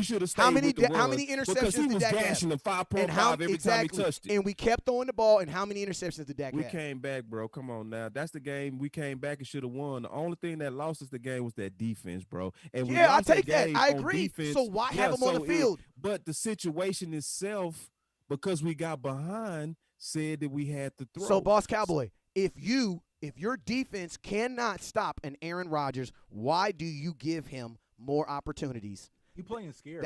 That's not playing scared. That's called playing smart. That's called playing smart. That's called playing smart. What are you talking about playing scared? Our defense was ranked 32nd. You want to play what? But that was due to Mike Nolan and him flipping the screen. What? It don't matter what it was due. It don't matter what it was due. So what did we do? So that we can be strong, because this is the thing, bro. I'm not afraid of Mike Tyson. He'll still knock me out. What does that mean? Ben DiNucci and Philly ain't smart enough to say, all they got is Ezekiel Elliott. We're gonna take the runaway and make him throw. Right. Bruh, if Philly I'm gonna tell you this. I'm gonna tell you this. We in that Atlanta game, we went out there and gave the ball to Atlanta 3 times. 3 times in 16 minutes. 4 times No, we didn't.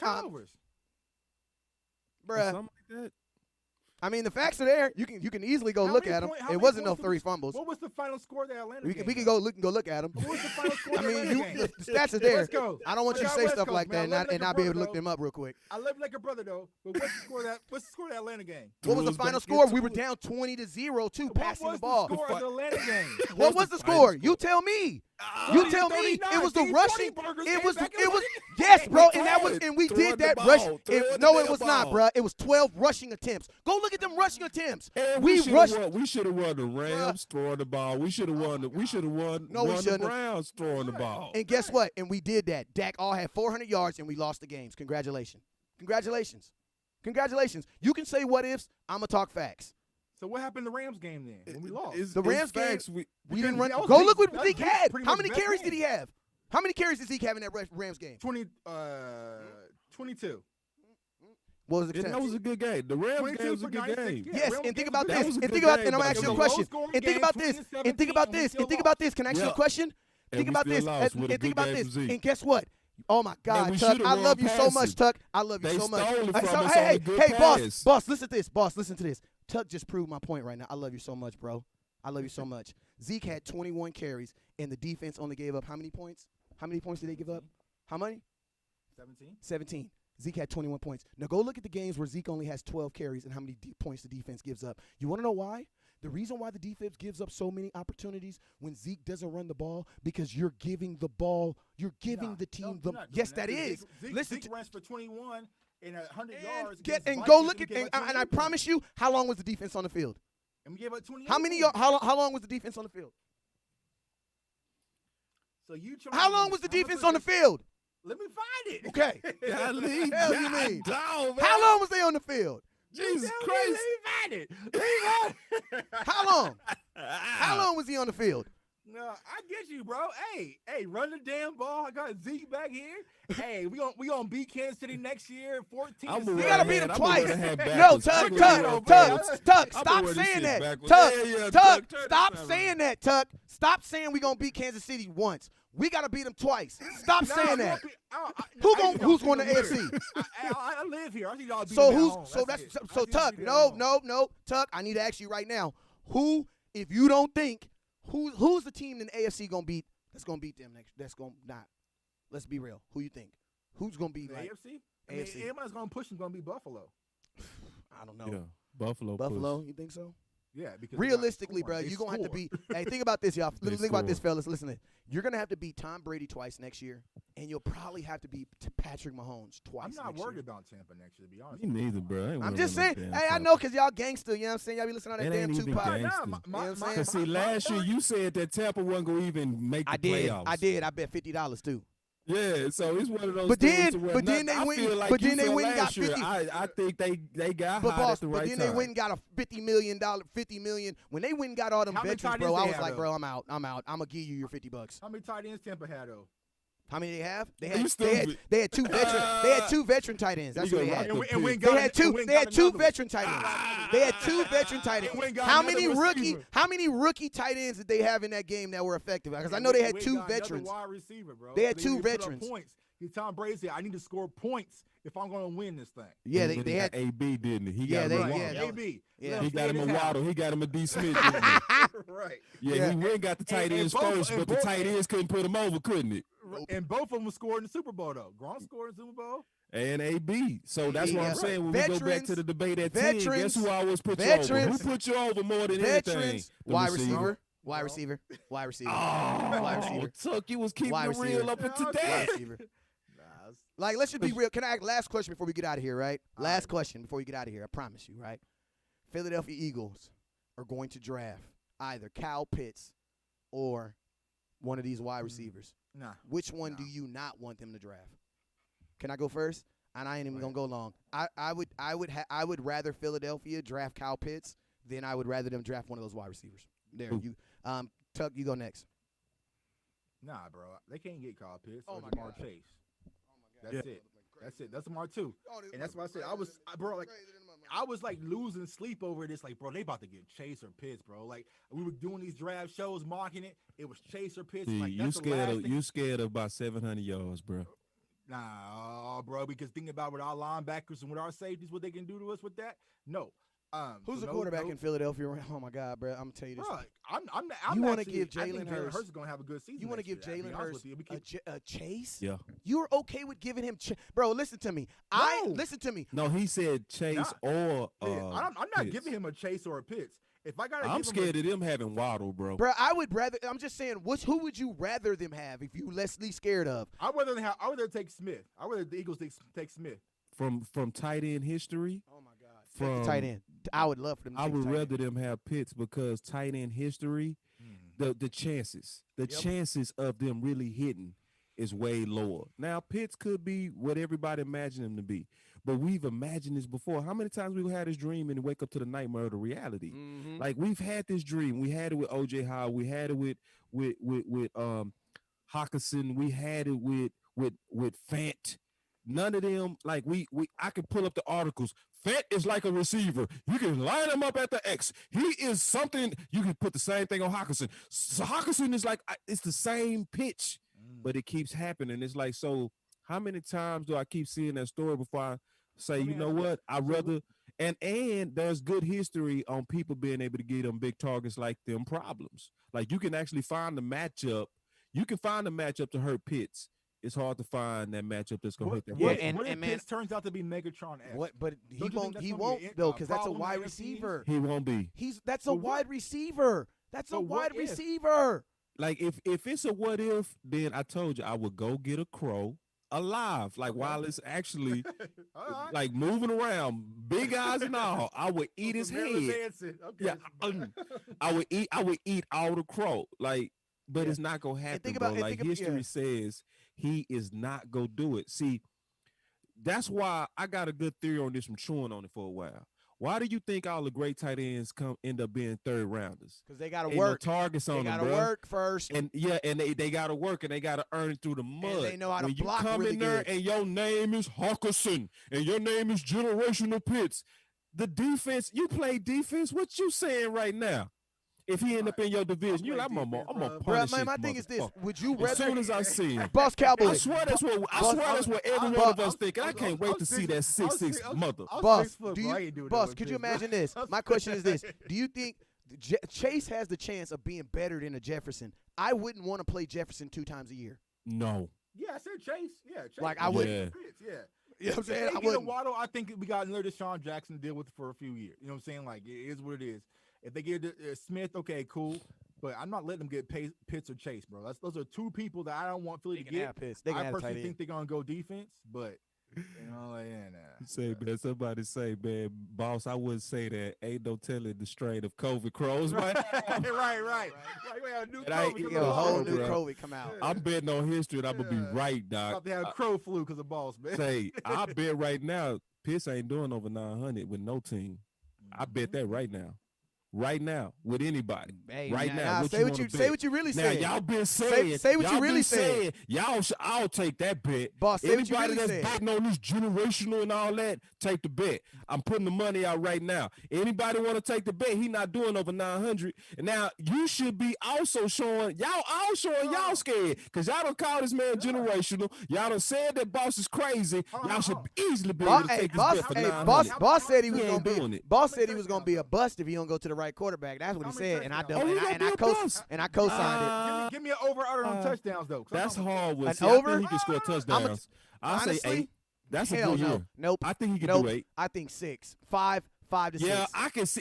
6 is a spot, but I think he has the ability to give me 8. Nope. I'll take an over or under on 6. I'm gonna tell you, if he goes to a team, if he goes to a young quarterback, wings right now. If he goes to a young quarterback, I think he gonna get 6. If he goes to a young quarterback, over 6 right now. No, if he goes to a you gotta take that bet, bro. That's wings. So you think if someone get 8 touchdowns, that's a bad season? That's his strength, bro. No, that's good. 8, that's solid. I would actually even see him doing that. So he just ain't gonna do nothing between them 20s. If he got 700 yards and 8 touchdowns, y'all figure that's gonna be a not worth the top 10 pick? I don't think he's gonna get that though. Hell no, I don't think he's gonna get top that. 10 pick. No, and I don't think he's gonna get that. No, you got to because think about this: if he gets that, if he y'all want him 1,000, bro, if y'all want him 1,000-yard receiver next year, with all this damn hype, all this train, all this going off on D. Smith, I want 1,000. Piss train, man, with all this drunkenness, pass up a Heisman Trophy winner, stuff that we going through, fighting my homies, BJ. Me fighting, my boy Tuck, we having fights, all this, me and Brothers that went to my damn Twitter, check your boy. And also, let's be real, man. For all y'all folks that saying he gonna be a danger in the red zone, bro, I ain't never heard of no small tight end being a danger in the red zone. That's how I be, bro. What are you talking about? Radius? Boss said 91%. Bro, can I ask you a question? When you are in the red zone, it don't matter how your catch radius is, bro. It's body on body on body. You can't. It don't matter your catch radius. I'm taller than you, and I can jump higher than you. My arm is longer than you. Bruh, you know how many dudes come in the NFL? Bro, you got Byron Jones who can jump over everybody. Who can jump over everybody and couldn't jump and get interception. Bro, you got to be able to body people. How big was Antonio Gates? I'm waiting on one person. He hella big. All right, we going to end it on. Oh, my God. Bro, you better go look at it. How big was Antonio Ain't Gates? no first-round receiver in the last 6 years even went over 800. Antonio Gates was also an NCAA offensive player of the year too. I know. So he knows the ability of going up and bodying somebody, bruh. Okay, when you're getting offensive, that's why I like Rico so well, because Rico was also a dude who led that exact same category, bro. When you're getting an offensive rebound is the hardest stat to get in all of basketball. That is a 3-pointer. Why? Because you're playing against the defense and you're also playing against your own team. Why? Because there's other people who are trying to crash the board. Bro, when you put a guy who led NCAA in offensive rebounds able to jump up and do that, that's a totally different thing. So you think Kyle Pitts and you know how to use his body in his because his body is not ready. His body is not that. No, I think that 91%. That's saying a whole lot about him being able. He knows how to get it, bro. Yeah, he'll tax the ball. See, this is the thing. I bet he will. I bet he will. But you're gonna have to chip somebody, bro. He's gonna have. Whatever you enjoy and just sit back and just watch him Kyle Pitts. It's not gonna happen, bro. Yeah, it's not gonna happen. Shout out to my guy Nick. But this is gonna be a great lesson, though. Convert them one by one. This is the thing about it, though. This is the thing I asked. This is the boss is already out, but I don't know where he got off the track. But West Coast, sit back, just watch Kyle Pitts. This is the thing I'm gonna tell you, right? This is the only thing I asked, right? Because a lot of you guys drink this Kool-Aid. And then let me finish. A lot of you guys drink this Kool-Aid, and then you guys it messes up your memory. And then what y'all don't understand is cause see next year I'm gonna remember the only difference I say that I do is I have exactly. I believe in film. So a lot of y'all, like, you know what I'm saying? That's the thing. A lot of y'all get the glitz and the glamour, but I also think that Pitts is going to teach y'all something, too. We just got to let time have his time. Pitts going to teach them that Pitts going to teach y'all something. Bruh. Pitts going to teach y'all something. Like train emojis. Yeah, he going to teach y'all something. We just on the training. We gonna see. We gonna see the. But I'm We gonna just really saying, see. bro, We gonna really too see much, bro. With all saying? this, with all this, y'all see, everybody should have objected immediately when they said he was a top 3 in the draft. Everybody that's really against any form of Kool-Aid should have rejected that notion. How in the hell do people vote D. Smith as the #1 player in college? And then when it's time to actually pick the player, you say, stop it. Stop it. Stop it. I don't want like, he's not the best no more? Oh, he was just the best for a trophy. Oh, okay. Yeah. Where was Kyle Pitts when that trophy was getting handed out? Where was he in that conversation? He wasn't in it. This is hype. 12 touchdowns in 8 games. 23. And what did he have the year before? And what did he have the year before? What did he have the year before? What did he have the year before? Which number is greater? What did he have the year before? 12. What did he have the year before? No, hold on, boss. Hold on, Cam Newton. Hold on, boss. Because you told me stats didn't matter when I mentioned Waddle. No, I want to know what did Kyle Pitts. You snuck words what in my mouth. What did Kyle Pitts have the year before? What did he have the year before? His statue scares me. And I said his game is not the electricity of Waddle. And I said Waddle is clearly way faster, right? Because we're talking about 4.2 electronic speed versus 4.4 speed. That's pro. It's 4.3. It's 4.3 too. So 4.4, because that's what I'm saying. Handheld is more 4.4. You know that. Come on, but who would you say had a better career? I don't know. I don't know. Hell, by a mile. Tell me the lottery numbers. I'm talking about between Waddle and Atwell. I'll take a wide receiver have a better career than a tight end. I'm taking D. Smith a million times. I'll take a tight end any Waddle and Atwell. I mean, D. Smith was, you know what I'm saying? He was the top wide receiver. See, I know you trying to walk me into. I know you trying to walk me into this trap, but I'm not going there. Like, see, I'm not going into the trap of Atwell. You found some numbers that are similar, and that's your defense. We're not falling for that one. Waddle put up these numbers playing with Ruggs, Judy, Smith. You know what I'm saying? This Najee, the running back, he had all of these weapons around him, and he was able to put up these numbers versus Atwell was able to do it being the #1 receiver. You were getting all the focus. Yeah, and same thing with D. Smith. So, like, if you go make that argument, why you against D. Smith? Because everybody knew D. Smith in the bowl game was go get the ball in there 200 yards first half. Only reason I'm against D. Smith because what he brings, we already have in house. I think he's Amari Cooper. No, bro. So you don't want 2 Amari Coopers? There's no 2 Amari Coopers on the team. Not 2. Right. You can't. There's only one Amari Cooper on the team. You telling me you don't want a second one? You can't draft a wide receiver in the first round. I need someone different. You can't draft a wide receiver in the first round. You don't. Okay. So you do, like, because I know you know this. You know, Ruggs and Judy was considered by 90% of scouts as the top receivers. Right. Last year. Right. You also do know D. Smith outperformed them as a junior, and they were seniors. Right. You know, both of them said he had the better routes and the best hands even out of them last year. And I know my guy West Coast had this kind of picked up for a segment, but I'm not taking Ruggs and Judy over Lamb. They messed up. Thank you. I wouldn't have taken him either, but I didn't say that. Because I was taking, and I was on record saying Jefferson. But see, we didn't say that though, because I didn't say neither one of them dudes. I said Jefferson. I said Lamb. Lamb was my number 3. Taken Jefferson I put Jefferson over all of them. I say that. I said I'd take Jefferson over Lamb. Yeah. Because I believe that Jefferson was the best rookie receiver to this day, Jefferson last year. is the better. No, hold on, Tuck. You that? Is that the cowboy juice, man? That's why my guy West Coast juice. That's what. No, it was before that, bro. Y'all think I was on the pitch train? The way I was on the chase train, the pitch train, I was on the Lamb this train. dude really believes. He really believes that you fall in love with your ideas. That's what it means. No. Once it's your idea, you sleep with that girl. I ain't letting you go, girl. If I'm in love, are you one of those? You fall in love with your idea. You don't divorce her. Sometimes you got. And I'm saying this very, very metaphorically. Sometimes you fall in love with strippers. And you got to divorce her. That's what we're trying to get you to do, man. You holding on to a stripper, she not for you. I'm going to talk too loud, but it happens. It happens, man. You know what I'm saying? Yeah, man. But I knew my second video on my channel when I started this time last year was about us drafting CeeDee Lamb. I just didn't have the voice I got now. Okay. I was all on CeeDee Lamb. That was my pick. That was it. So that's why you standing by it right now. That's good. That's like, that's why this is for life. life. I told BJ that yesterday. I said, y'all doing this for license subs. Yes, you are. Let me say something real quick. Hey, let me say something real quick. This is not about 10. This is about trying to be right on who Buddha. Hey, boss. You gotta divorce it. Hey, boss. Hey, they changed them profile pictures. They changed the profile because they're seeing it too much. They're seeing it too much. They're seeing it on Twitter every day. If you log into Cowboys Twitter, shout out to Twitter, JTuck151. If you see it, people I know is not even diving into the draft saying, I don't want the Cowboys to draft Pitts. I'm tired of hearing his name. They have no idea about this guy. You know what I'm saying? But that's where we got. It's not our fault. We were just talking about it as an idea.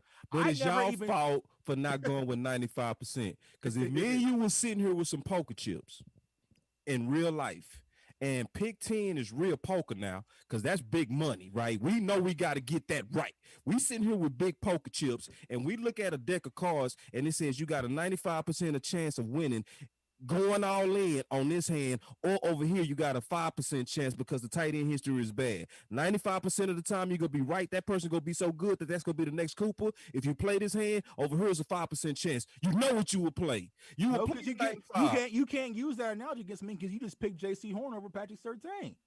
And you said that it is a big bust opportunity when it comes to J.C. Horn. No. See, the 95 percentile is specifically on receivers transitions into the league, coming in as a number 2 or number 3 or number 4, as they was in the first round. So when they come in and they're able to cut their teeth on nickels and dimes, like you can even look at like we talked about Lamb. Like even Jefferson, like all those guys that went to where they was the number 2 immediately was like they was the number 1. I heard people say crazily, let's put Lamb as a number 1. I said, I know he looked like he ready. No, he wasn't, bro. He was going against yourself. Nichols. No, he was not. He was going against Nichols. We're going to run them wings back. Shout out to my guy, Nick. No, bro, them not wings, bro. You're going to run them back. That's disrespect. See, they know what's up with Cooper because this is what happened. Philly got stupid. Remember, they had the undrafted corner on Gallup, and Gallup was eating them. They got stupid and said, okay, Gallup must be just as good as Cooper. Let's put him over there with Cooper. As soon as they did that, Cooper made the man fall. Right. I know.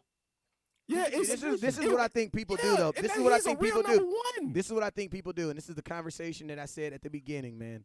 It's like what I've learned and all this stuff is you got to understand what production is and what projection is. Yeah. You know, they both start with a P. We're talking let me finish. I know. But when you got a probability of 95% with your projection, you take it. Yeah, and so for a wide receiver. Yes, and I know it don't. And see, this is one thing nobody should do. I shouldn't say a tight end because Pitts is not just a tight end, and we never should say a receiver because everybody we talking about at 10 is special. Not just a receiver, right? It's no a receivers, it's no a tight ends on where we talking. That's why I say we really debating elite versus great. Right. It's just which one do you really view as elite for Dallas now? I'm saying for elite to where, okay, I'm going to take this investment at 10. This is a big investment. It's going to be a lot of money. It's a top 10 pick, so the cash is big. Which one am I going to get right the fastest right now? History says you got to go with the receiver. The odds, hype, love, say Pitts. Right. But yeah, based on position and how they transition, it's like, what's your surest bet? 10 is where you want to get right. You might mess up on 2. You might mess up on 3, but pick 10, man, get that right. And that's why I'm saying you want to go with the guys that's going to give you electric. Like, just go look across the street at Jefferson. It was phenomenal what he did. Go look at what Lamb did as the number 2, number 3. Phenomenal. We can do that all over again instantly versus with Pitts. Nobody even want to bet me that he going to do 900 yards. I said I'll take over 8 touchdowns, actually. But nobody want to bet me on the yards. Listen to me. I'm not worried about yards. I'm not worried about yards and downs. I'm worried about touchdowns. Well, touchdowns, I don't want to fight on touchdowns because I think that's where his thing. If anybody doubting Pitts on touchdowns, you tripping. Say, man. Okay. That's where he's strong. Now, nobody. See, that's why I'm being fair, Jay. I'm not over. Shake your hand. That's why. I shake your hand. And nobody should ever knock Pitts on his touchdown ability. That's too obvious. But is him as a weapon is where you have to Say, I don't know if it's gonna translate. We gonna mess around and get one of these Hawkinsons ass 700s and be like, but he was a top 10. Boss, my thing is this, boss too. If you think that he can get, my question is this, right? If you think that he can get, Kyle Pitts can get 8 touchdowns, right? Well, think about this. Blake Jarwin has already gotten 6 in the NFL. So why wouldn't you just trust that Blake Jarwin can get you 2 more touchdowns and still keep your more snaps? And hold on, let me finish. Let me finish. He close though. He close. Let me finish. Production-wise, listen. to hitting that You projection. can get if it's about the touchdowns. 2 more? Isn't it more realistic to think that a guy who's already done it can do that, and then you can still have the 10th pick?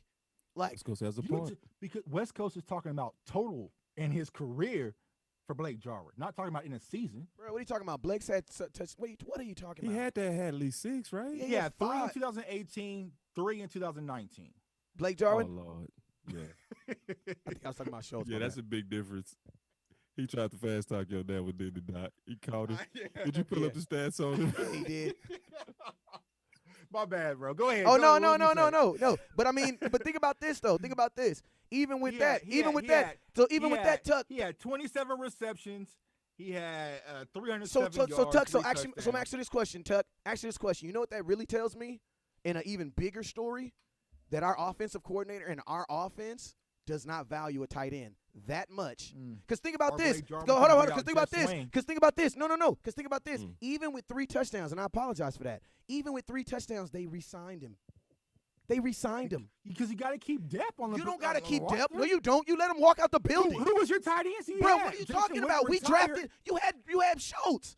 What are you talking about, bro? You could have let him. Who's our safety? We let Xavier in 2017. We let Claiborne walk. We let Church walk. We let Wilcox walk, and Brandon Carr all walked. Bro, the Cowboys don't give a damn about who they got behind, folks. Bro, who was our? We let Dez walk and didn't even have a number 1. You know what they said? We'll figure it out. Who would be our tight ends if we let Jarwin walk? Isn't it be Dalton Schultz? No, it wasn't. It would have been Dalton Schultz, and that's when we had the kid that went to Jacksonville.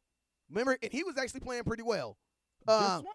Just that Swain thing. You know what I'm saying? Who Jarwin couldn't beat out. Because here's the thing. Bro, but we don't even throw to the ball. We don't even throw the ball to the tight end. He wouldn't allow for Jason Witten to come back. He would have took his job. Because here we are right now, still talking about Blake Jarwin. And I like Blake Jarwin out of Oklahoma State. I'm an Oklahoma State alum with my family. But you got to say this, right? Dalton Schultz is more proven in the NFL than Blake Jarwin. No, he isn't. That was 1 year production. No, he isn't. But he played a full year. Exactly. So why would I draft a 10th overall pick to put in the middle of that? This is my thing. That doesn't make sense. You're gonna add another person, another equation into it. That doesn't make any sense. Think about this. Blake Jarwin and Dalton Schultz can do the Dragon Ball Z fusion dance, and they can't amount to Kyle Pitts. And guess what? We don't. And this is the thing. Unfortunately, we don't need it. We don't like, bro. Why would you say we don't need? You want to know why we don't need it? You want to know why? This is why we don't need it. You want to know why we don't need it? It's because of this. If you go look at the targets from our tight end, we do not value the tight end. So this is my thing. Get last year? He got 70 last year, didn't he? Who, Dalton? Bro, it doesn't matter. You're going to get targets, but I'm saying we do not value the tight end position. Bro, we re-signed a tight end who had 3 touchdowns, remember? Like, we don't value. We're not asking that. Bro, we're not asking that from our tight end. We're not asking that. I understand that. But we're not. Right? That's what I'm saying, bro. Like we're not. 70 targets is not worth a 10th overall pick at a tight end. And think about this: when he's not getting targeted, does he block as well as Schultz? Does he block as well as Jarwin? Or are we just going to bring him on the field when we're going to throw the ball to him? No, we're going to bring him on the field and create mismatches. That's what we're going to do. That's what everybody's doing. Like, that's the whole object of football, to create a mismatch. So you think when defensive coordinators sit back, they're like, oh, man, we got a scheme for this Schultz kid. Because, I mean. Bro, I don't think they say that about any tight end. in the NFL. Oh, okay. So they don't say that about Travis Kelce? No, They I'm gonna tell you this. I'm gonna tell you this. I'm gonna tell you this. I'm gonna tell you this. I'm gonna tell you like this. As a defensive player who played defense, no. As a defensive player who's played defense all his life, I would rather you bring in a tight end. And no, when a team brings in a tight end, bro, I'm sorry, we're gonna do what we got to do. But bro, you're not bringing. I've never seen a team say we're gonna put a corner. They still put linebackers on Kelce. They still put linebackers on Kittle. You want to know why? Because they don't respect them that much to put a corner. That corner is still on that outside. Because they're too big of a physical. No, matchup, because more people are afraid of going deep. Bro, chicks love the long ball. So you think teams are more afraid of Tyreek Hill than they are of Travis Kelce? Yes. Okay. All right. Because Tyreek Hill can go 90 yards. That's a hard one. I think no one wins that one.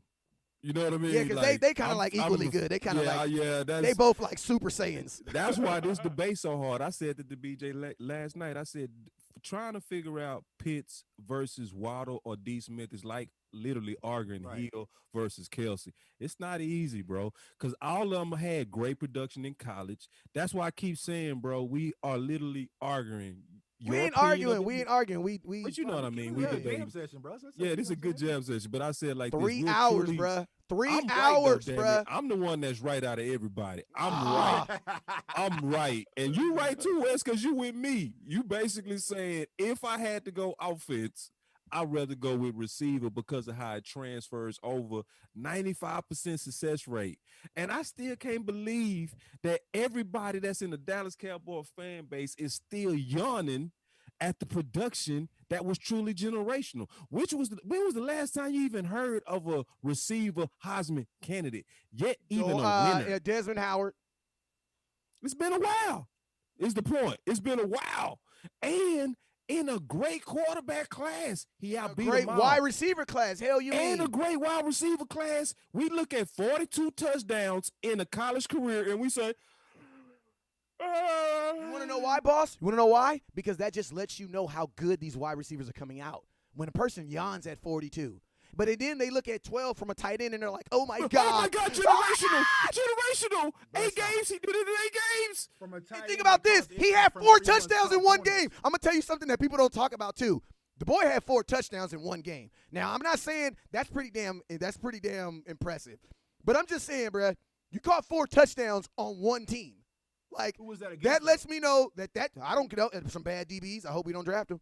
Who was that again? No, because everyone's preaching for that. No. I didn't say 42 of the season, BJ. I said for his career. Like, Lord, please. 42 touchdowns for his career. He did 23 this season, which is 11 more than Pitts. How the hell? From the wide receiver position. On corners, not on linebackers. Oh, Pitts so good. Pitts got on corners, but he only got 12. This dude did it. I apologize. Dalton Schultz got 89 targets last year. My bad. I said 70. Yeah, that's why they 89 targets, and you really believe we couldn't fit targets into number 4, number 3 with all the targets going to that slow ass dude? Tuck, can I ask you a question? Tuck, can I ask you a question? Yes. Why would you? Can I ask you a question, Tuck? Every time. My question is 89 targets. You know what I say? I say that you know what? They should have been at 60. You want to know why? Because half them damn targets should have went to Amari Cooper and CeeDee goddamn Lamb. Why the hell why did they? Schultz did 89 targets, 63 receptions, 615 yards, and you want to replace that with a top 10 tight end. And you want to replace that. And you want to take that and you want to replace that, and that makes you want to go to the draft. Because you're saying it's so good, like you're confusing me right now. On one hand, look at this, boss. On one hand, you're saying that he did so well, but on another hand, you're saying, but he did so well, I need to go redraft. I'm not saying he did well. So why are you bringing up the stats? You're saying that the tight end isn't utilized in Dallas. I'm saying he is. Dalton Schultz did what Jason Witten did the previous year. Old man. So why do you need a tight end? Why do you need another one then? At 10. Because you can take them 89 targets to Kyle Pitts. No. Completely different scenario. You give me 89 targets to Kyle Pitts, bro. Bruh. But see, this is the thing, though. Your tight ends, bro, your tight ends they're not running. At Florida, they were running plays for him. In Cowboys, bro, they're not. These are guys getting open, bro. So picking up the first down is not important in Dallas. That is, but I don't think Pitts can do that. I don't think he comes in the league as a rookie and we can just guarantee that no rookie does that, bro. Even CeeDee Lamb dropped the ball. Bro, no. But they went to him. Go back to that Rams game. Bro, we're not going to a tight end like that. Who did they go to? They went to CeeDee Lamb. I love how ungrateful Dallas fans are. We literally fighting over Pitts versus D. Smith and Water. We're not fighting over no Pitts over no D. Watt. No, I'm fighting over the concept of drafting a tight end, period, in the top 10. So you don't trust the tight end, but you're going to trust the corner or trust the trade back for a defensive No, yes, because it makes sense. I trust the corner more. Yeah, I trust the. Yes, it does. You want to know why? Because a corner, and also, can I just be real? A corner actually.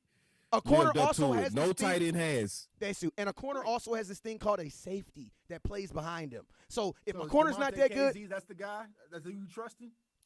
Hey, if I didn't trust him, I wouldn't have signed him. So that's I'm gonna stand by it. Yeah, but how many? We don't sign players that we think are gonna suck. What 900? Bro, we don't sign players. We don't sign. Bro, he had 6 timeout because he had 6 interceptions just like 2 years ago. Should have been a Pro Bowler, but got ripped. So don't play him like that. He's been injured 2 times. Cowboys played him like that. What are you talking about? BPA should rule the pick. I agree. BPA should not rule the pick. Forget BPA. No, BPA should rule the pick. No, I'm gonna tell you, it should be. Whether it's a Pitts, whether it's what if it's kicker? What if it's quarterback? What if it's quarterback? It should rule. What if it's quarterback? What if it's quarterback? Best player favor. What if these quarterbacks slip and at 10, he's the best player? Do you take him? No. You want to know why? Because BPA is something that people that like to hear, they like to say it's like elite. I'm going to tell you what teams really do. Best player available by need. If I need it, then I will draft the best player available in my bucket of needs. But if you don't need it, it doesn't matter if it's the best player. You're not going to take it. You're the CEO running the damn ball. You think we needed Zeke? Yes. 2016? Yes. Okay. We had 3 running backs we signed. No, bruh. Who? Name them. We had Darren McFadden, Alfred Morris. No, Darren McFadden actually. Darren McFadden. Remember, he broke his little thing. That wasn't that year. 2016. Because in 2015 he had 2,080. He had 1,080 yards. We brought McFadden in 2016. Alfred Morris. Bro, what are you talking about? It was Alfred Morris. It was not no Darren McFadden. I'm pissed off. Like, why did we just sign a stupid running back when we just signed 3? Bro, McFadden was already on the team, bro. He had 1,080 yards. That was not the cell phone year he broke his arm. Bro, he had 1,080 yards in 2000. What are you talking about? 2015. He was already on the team. We didn't go sign him. He was already on the team. We brought in Alfred Morrison, re-signed Lance Dunbar. We had 3 running backs in house.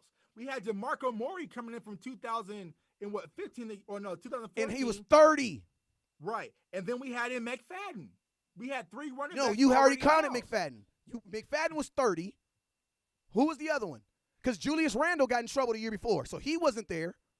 And then Lance Dunbar less than 2015 too, because we tried to bring him back 2017. Lance Dunbar wasn't there 2016. 2016. Yes, we drafted right. We drafted Zeke. We did right. I don't see no problem with Zeke. We didn't do right. So who should we have drafted? You know what the pick should have been. Who? That's why we still here. That's why you still here in 2021 arguing for Who should the pick been at pick 4? That's why you still in Who should the pick? Who is the pick? Who is the pick? You say Jalen Ramsey? Jalen Ramsey's still not on his original team. So this is my thing. If you don't get Zeke, then 2016, that little run don't happen. That does not happen. It's impossible to actually argue woulda, coulda, shoulda. So all right, so we good. We 3 hours in, y'all. Yeah. And we got to do this again. We got to do this again, man. It took over the woulda, coulda, shoulda. We got to do this again, man. We got to do this again. I do want to say this, though, man. I'm disappointed. I really am. Before we get out of here, I'm super disappointed at all the fans that don't want a 95% success rate. Oh, my God. You got to stop it, boss. He trying to start I'm back not stopping it. I'm not. If I got to, bro, I'm sick of everybody. I'm sick.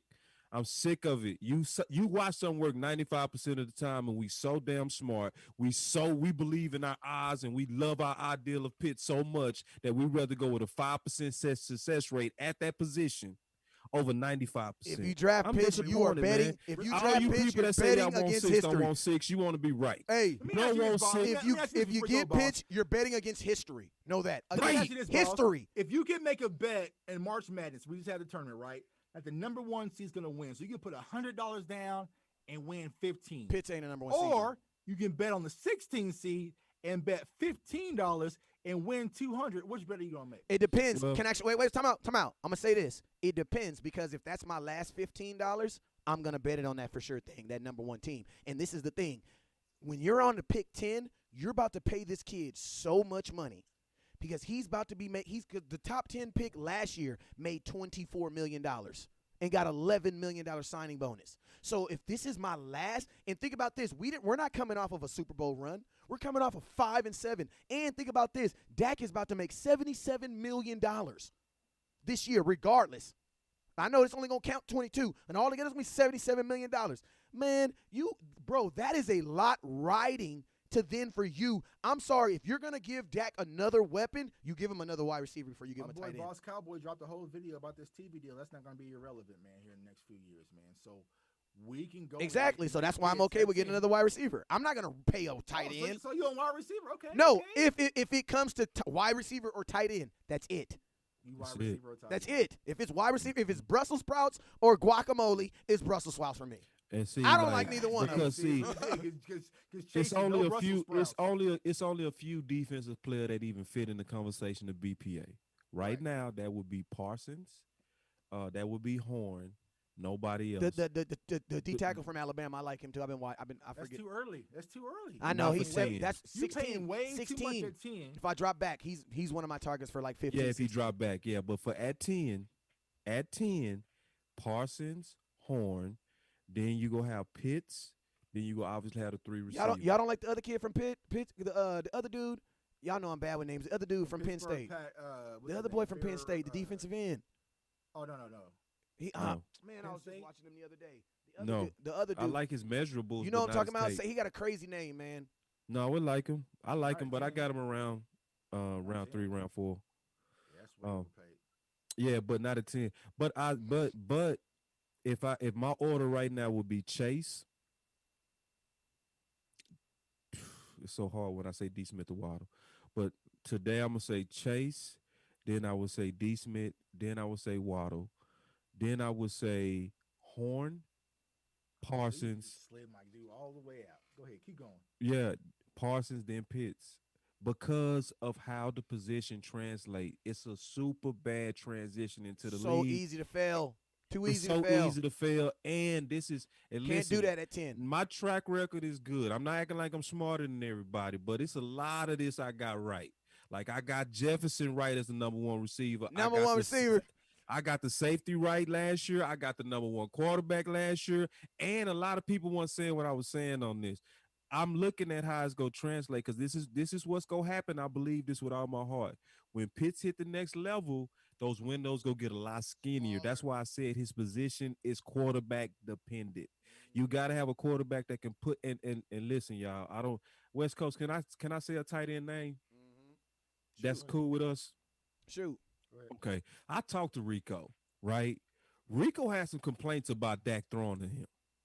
To my face. All right. So now I don't have no problems with Dak when it comes to route runners. We all know he throw great to route runners. We know that. But to West Coast point, he had a freak already in Rico athletically, and they couldn't really connect too well. You see what I'm saying? I'm saying you might want to kind of keep that tight end in Dallas kind of cheapy, kind of second or third rounder.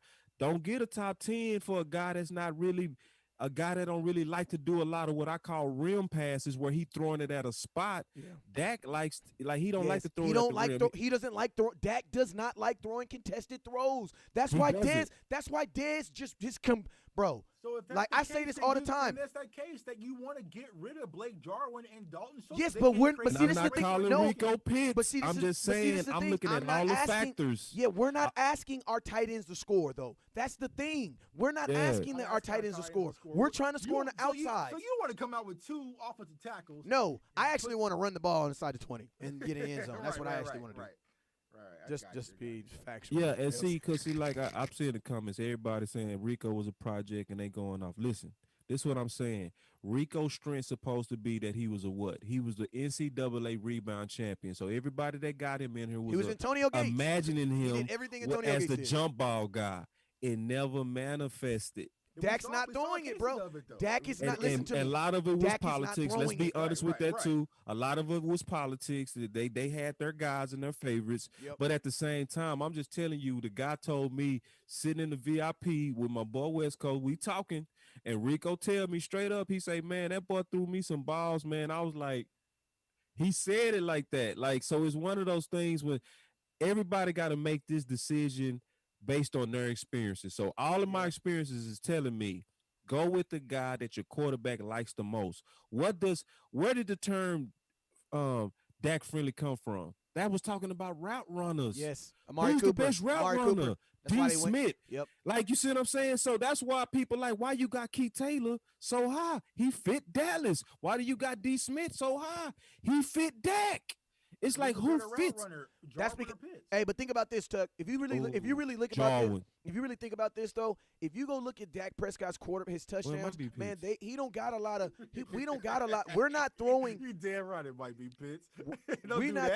We not throwing a lot of deep balls into the end zone. That's not what we doing.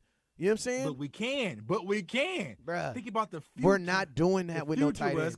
The future. You come out and cover 2 and I stretch the field like Kittle does in San Bruh, he's not doing that though. He's not stretching. The Kittle has earned that right. Absolutely is. No, he's not. He absolutely is. Go look at that game against Kentucky.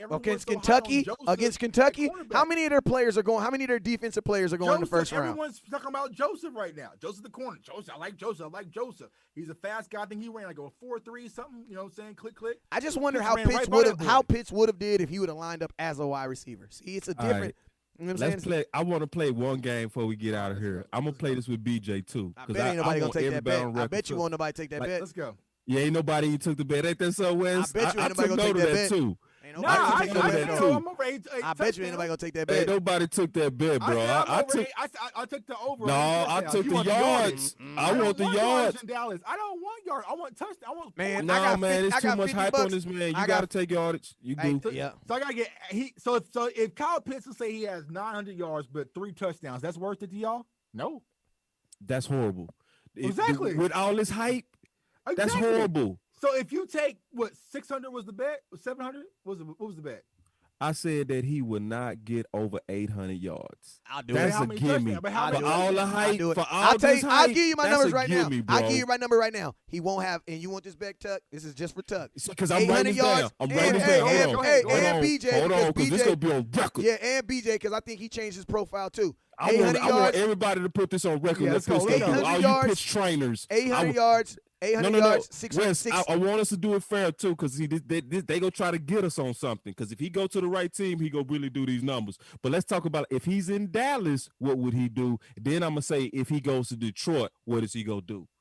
So I'm gonna say this: if he's in Dallas, Pitts will only do at best I would say right at 790. He gonna get close. He will only get about I'm gonna say 7 touchdowns for a top 10.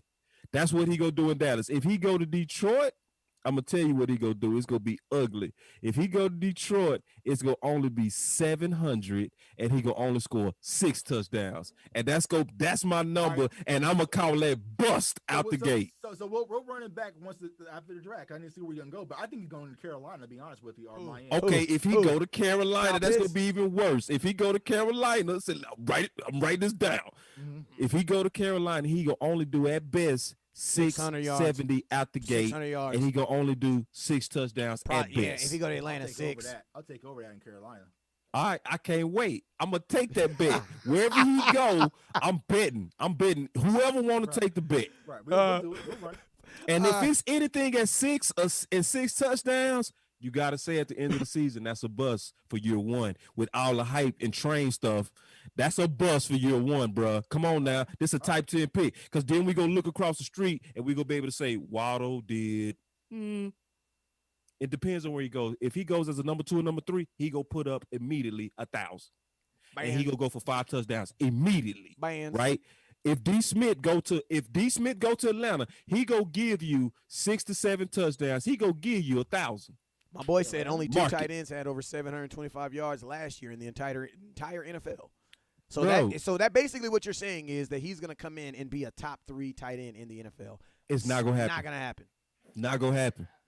And see, I see the wheels turning. The gospel is starting to come through the tuck.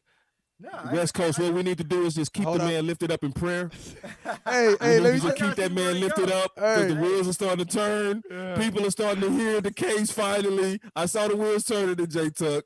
It was starting to turn because this production is looking real mediocre for a top 10. But since we're doing this and this is draft talk, we're getting prepared for the draft. let's take this bet that Pitts goes off the board before Waddle though. Yeah, but I'm not gonna bet that someone's gonna be dumb. Care. Yeah, I'm not gonna be. I don't care. I'm not gonna teams are dumb. Yeah, I'm not I gonna don't bet care. that We somebody's know dumb. teams are dumb. Like, I'm not gonna bet We know that. somebody's- We know draft history. Mitchell we know dumb Trubisky. stuff happen. Mitchell So no, that's Trubisky. not a bet. No, we betting on real production, bro. We'll run it. And I'm gonna want to get your numbers because my numbers are out here. I will post my numbers on my Twitter. I will post my numbers on my Facebook, my page. I will put it out there. Boss Cowboys predictions for Cal Pitts, depending on where he goes.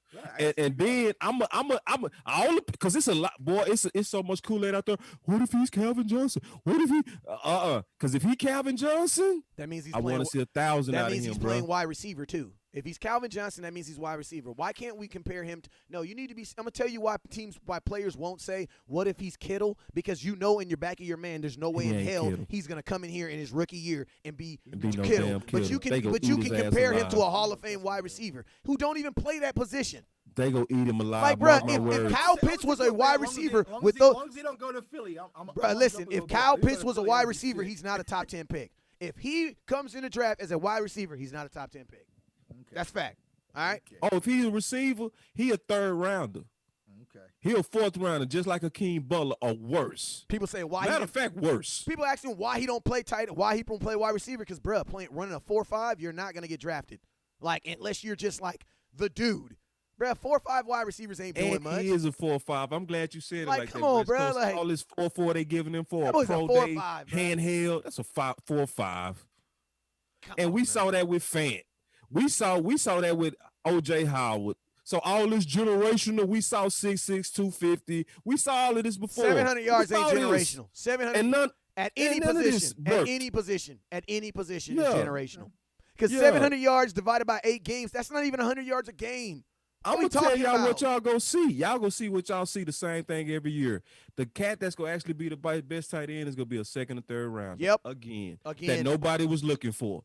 That's what's going to happen because once you put them targets on them boys, yeah, because Tuck, you play defense. You know how it is. I swear to God I said this. I swear, if the Lord was looking at me right now, he would say, "You're telling the truth, my son." My head coach is going over and over and over on this guy. Oh, that guy, watch him. He's good. Watch him. Watch him. We got mad and mad as he talked. Madder and madder as he talked. What are you talking about him, coach? We go crush that dude. And we sure did. We all bet. We made a pact, dog. Our coach talk about him too much. We go break him. And we went in there with a major bullseye that everybody go do that to Pitts every week. This the guy that was saying generational. This guy called himself Shannon Sharp.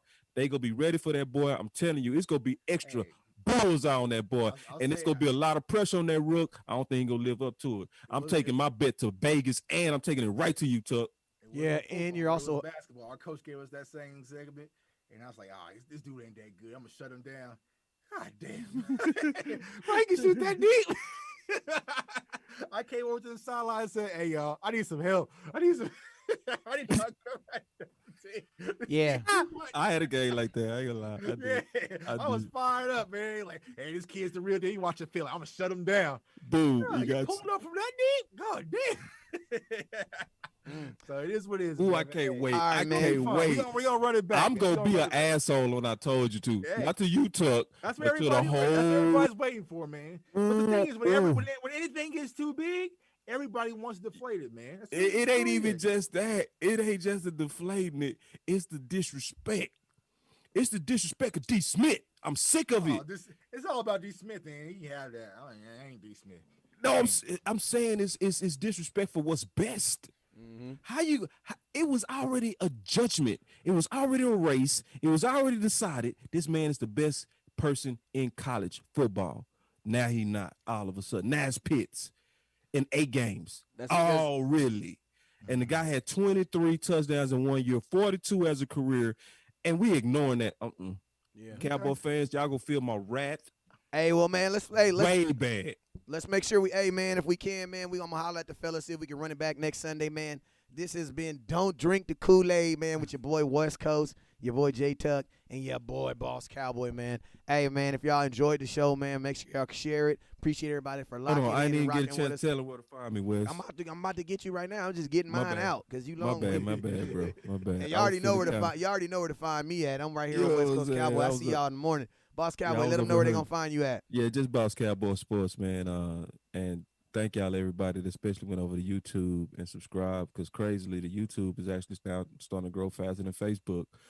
So I appreciate that everybody that's going over there, because I've been asking and beating that ground for that campaign, and y'all really came through for that. So I appreciate that. So y'all definitely find me on Facebook as well as YouTube. And my Twitter is actually not Boss Cowboy Sports. It's backwards. It's Cowboy_boss. So that's where you'll find me. And I'm heating up on Twitter now. Me and Jay Tuck, we be going at it every day. Hey, man, I know Jay Tuck said, man, he going at it. I told him to save it for the show. All right, man. Hey, man, you already know where to find you, boy. You'll see me tomorrow at 1 p.m. Eastern, man. 1 p.m. Central. 1 p.m. Central. I always get that wrong. Hey, man, you already know what it is, though. Never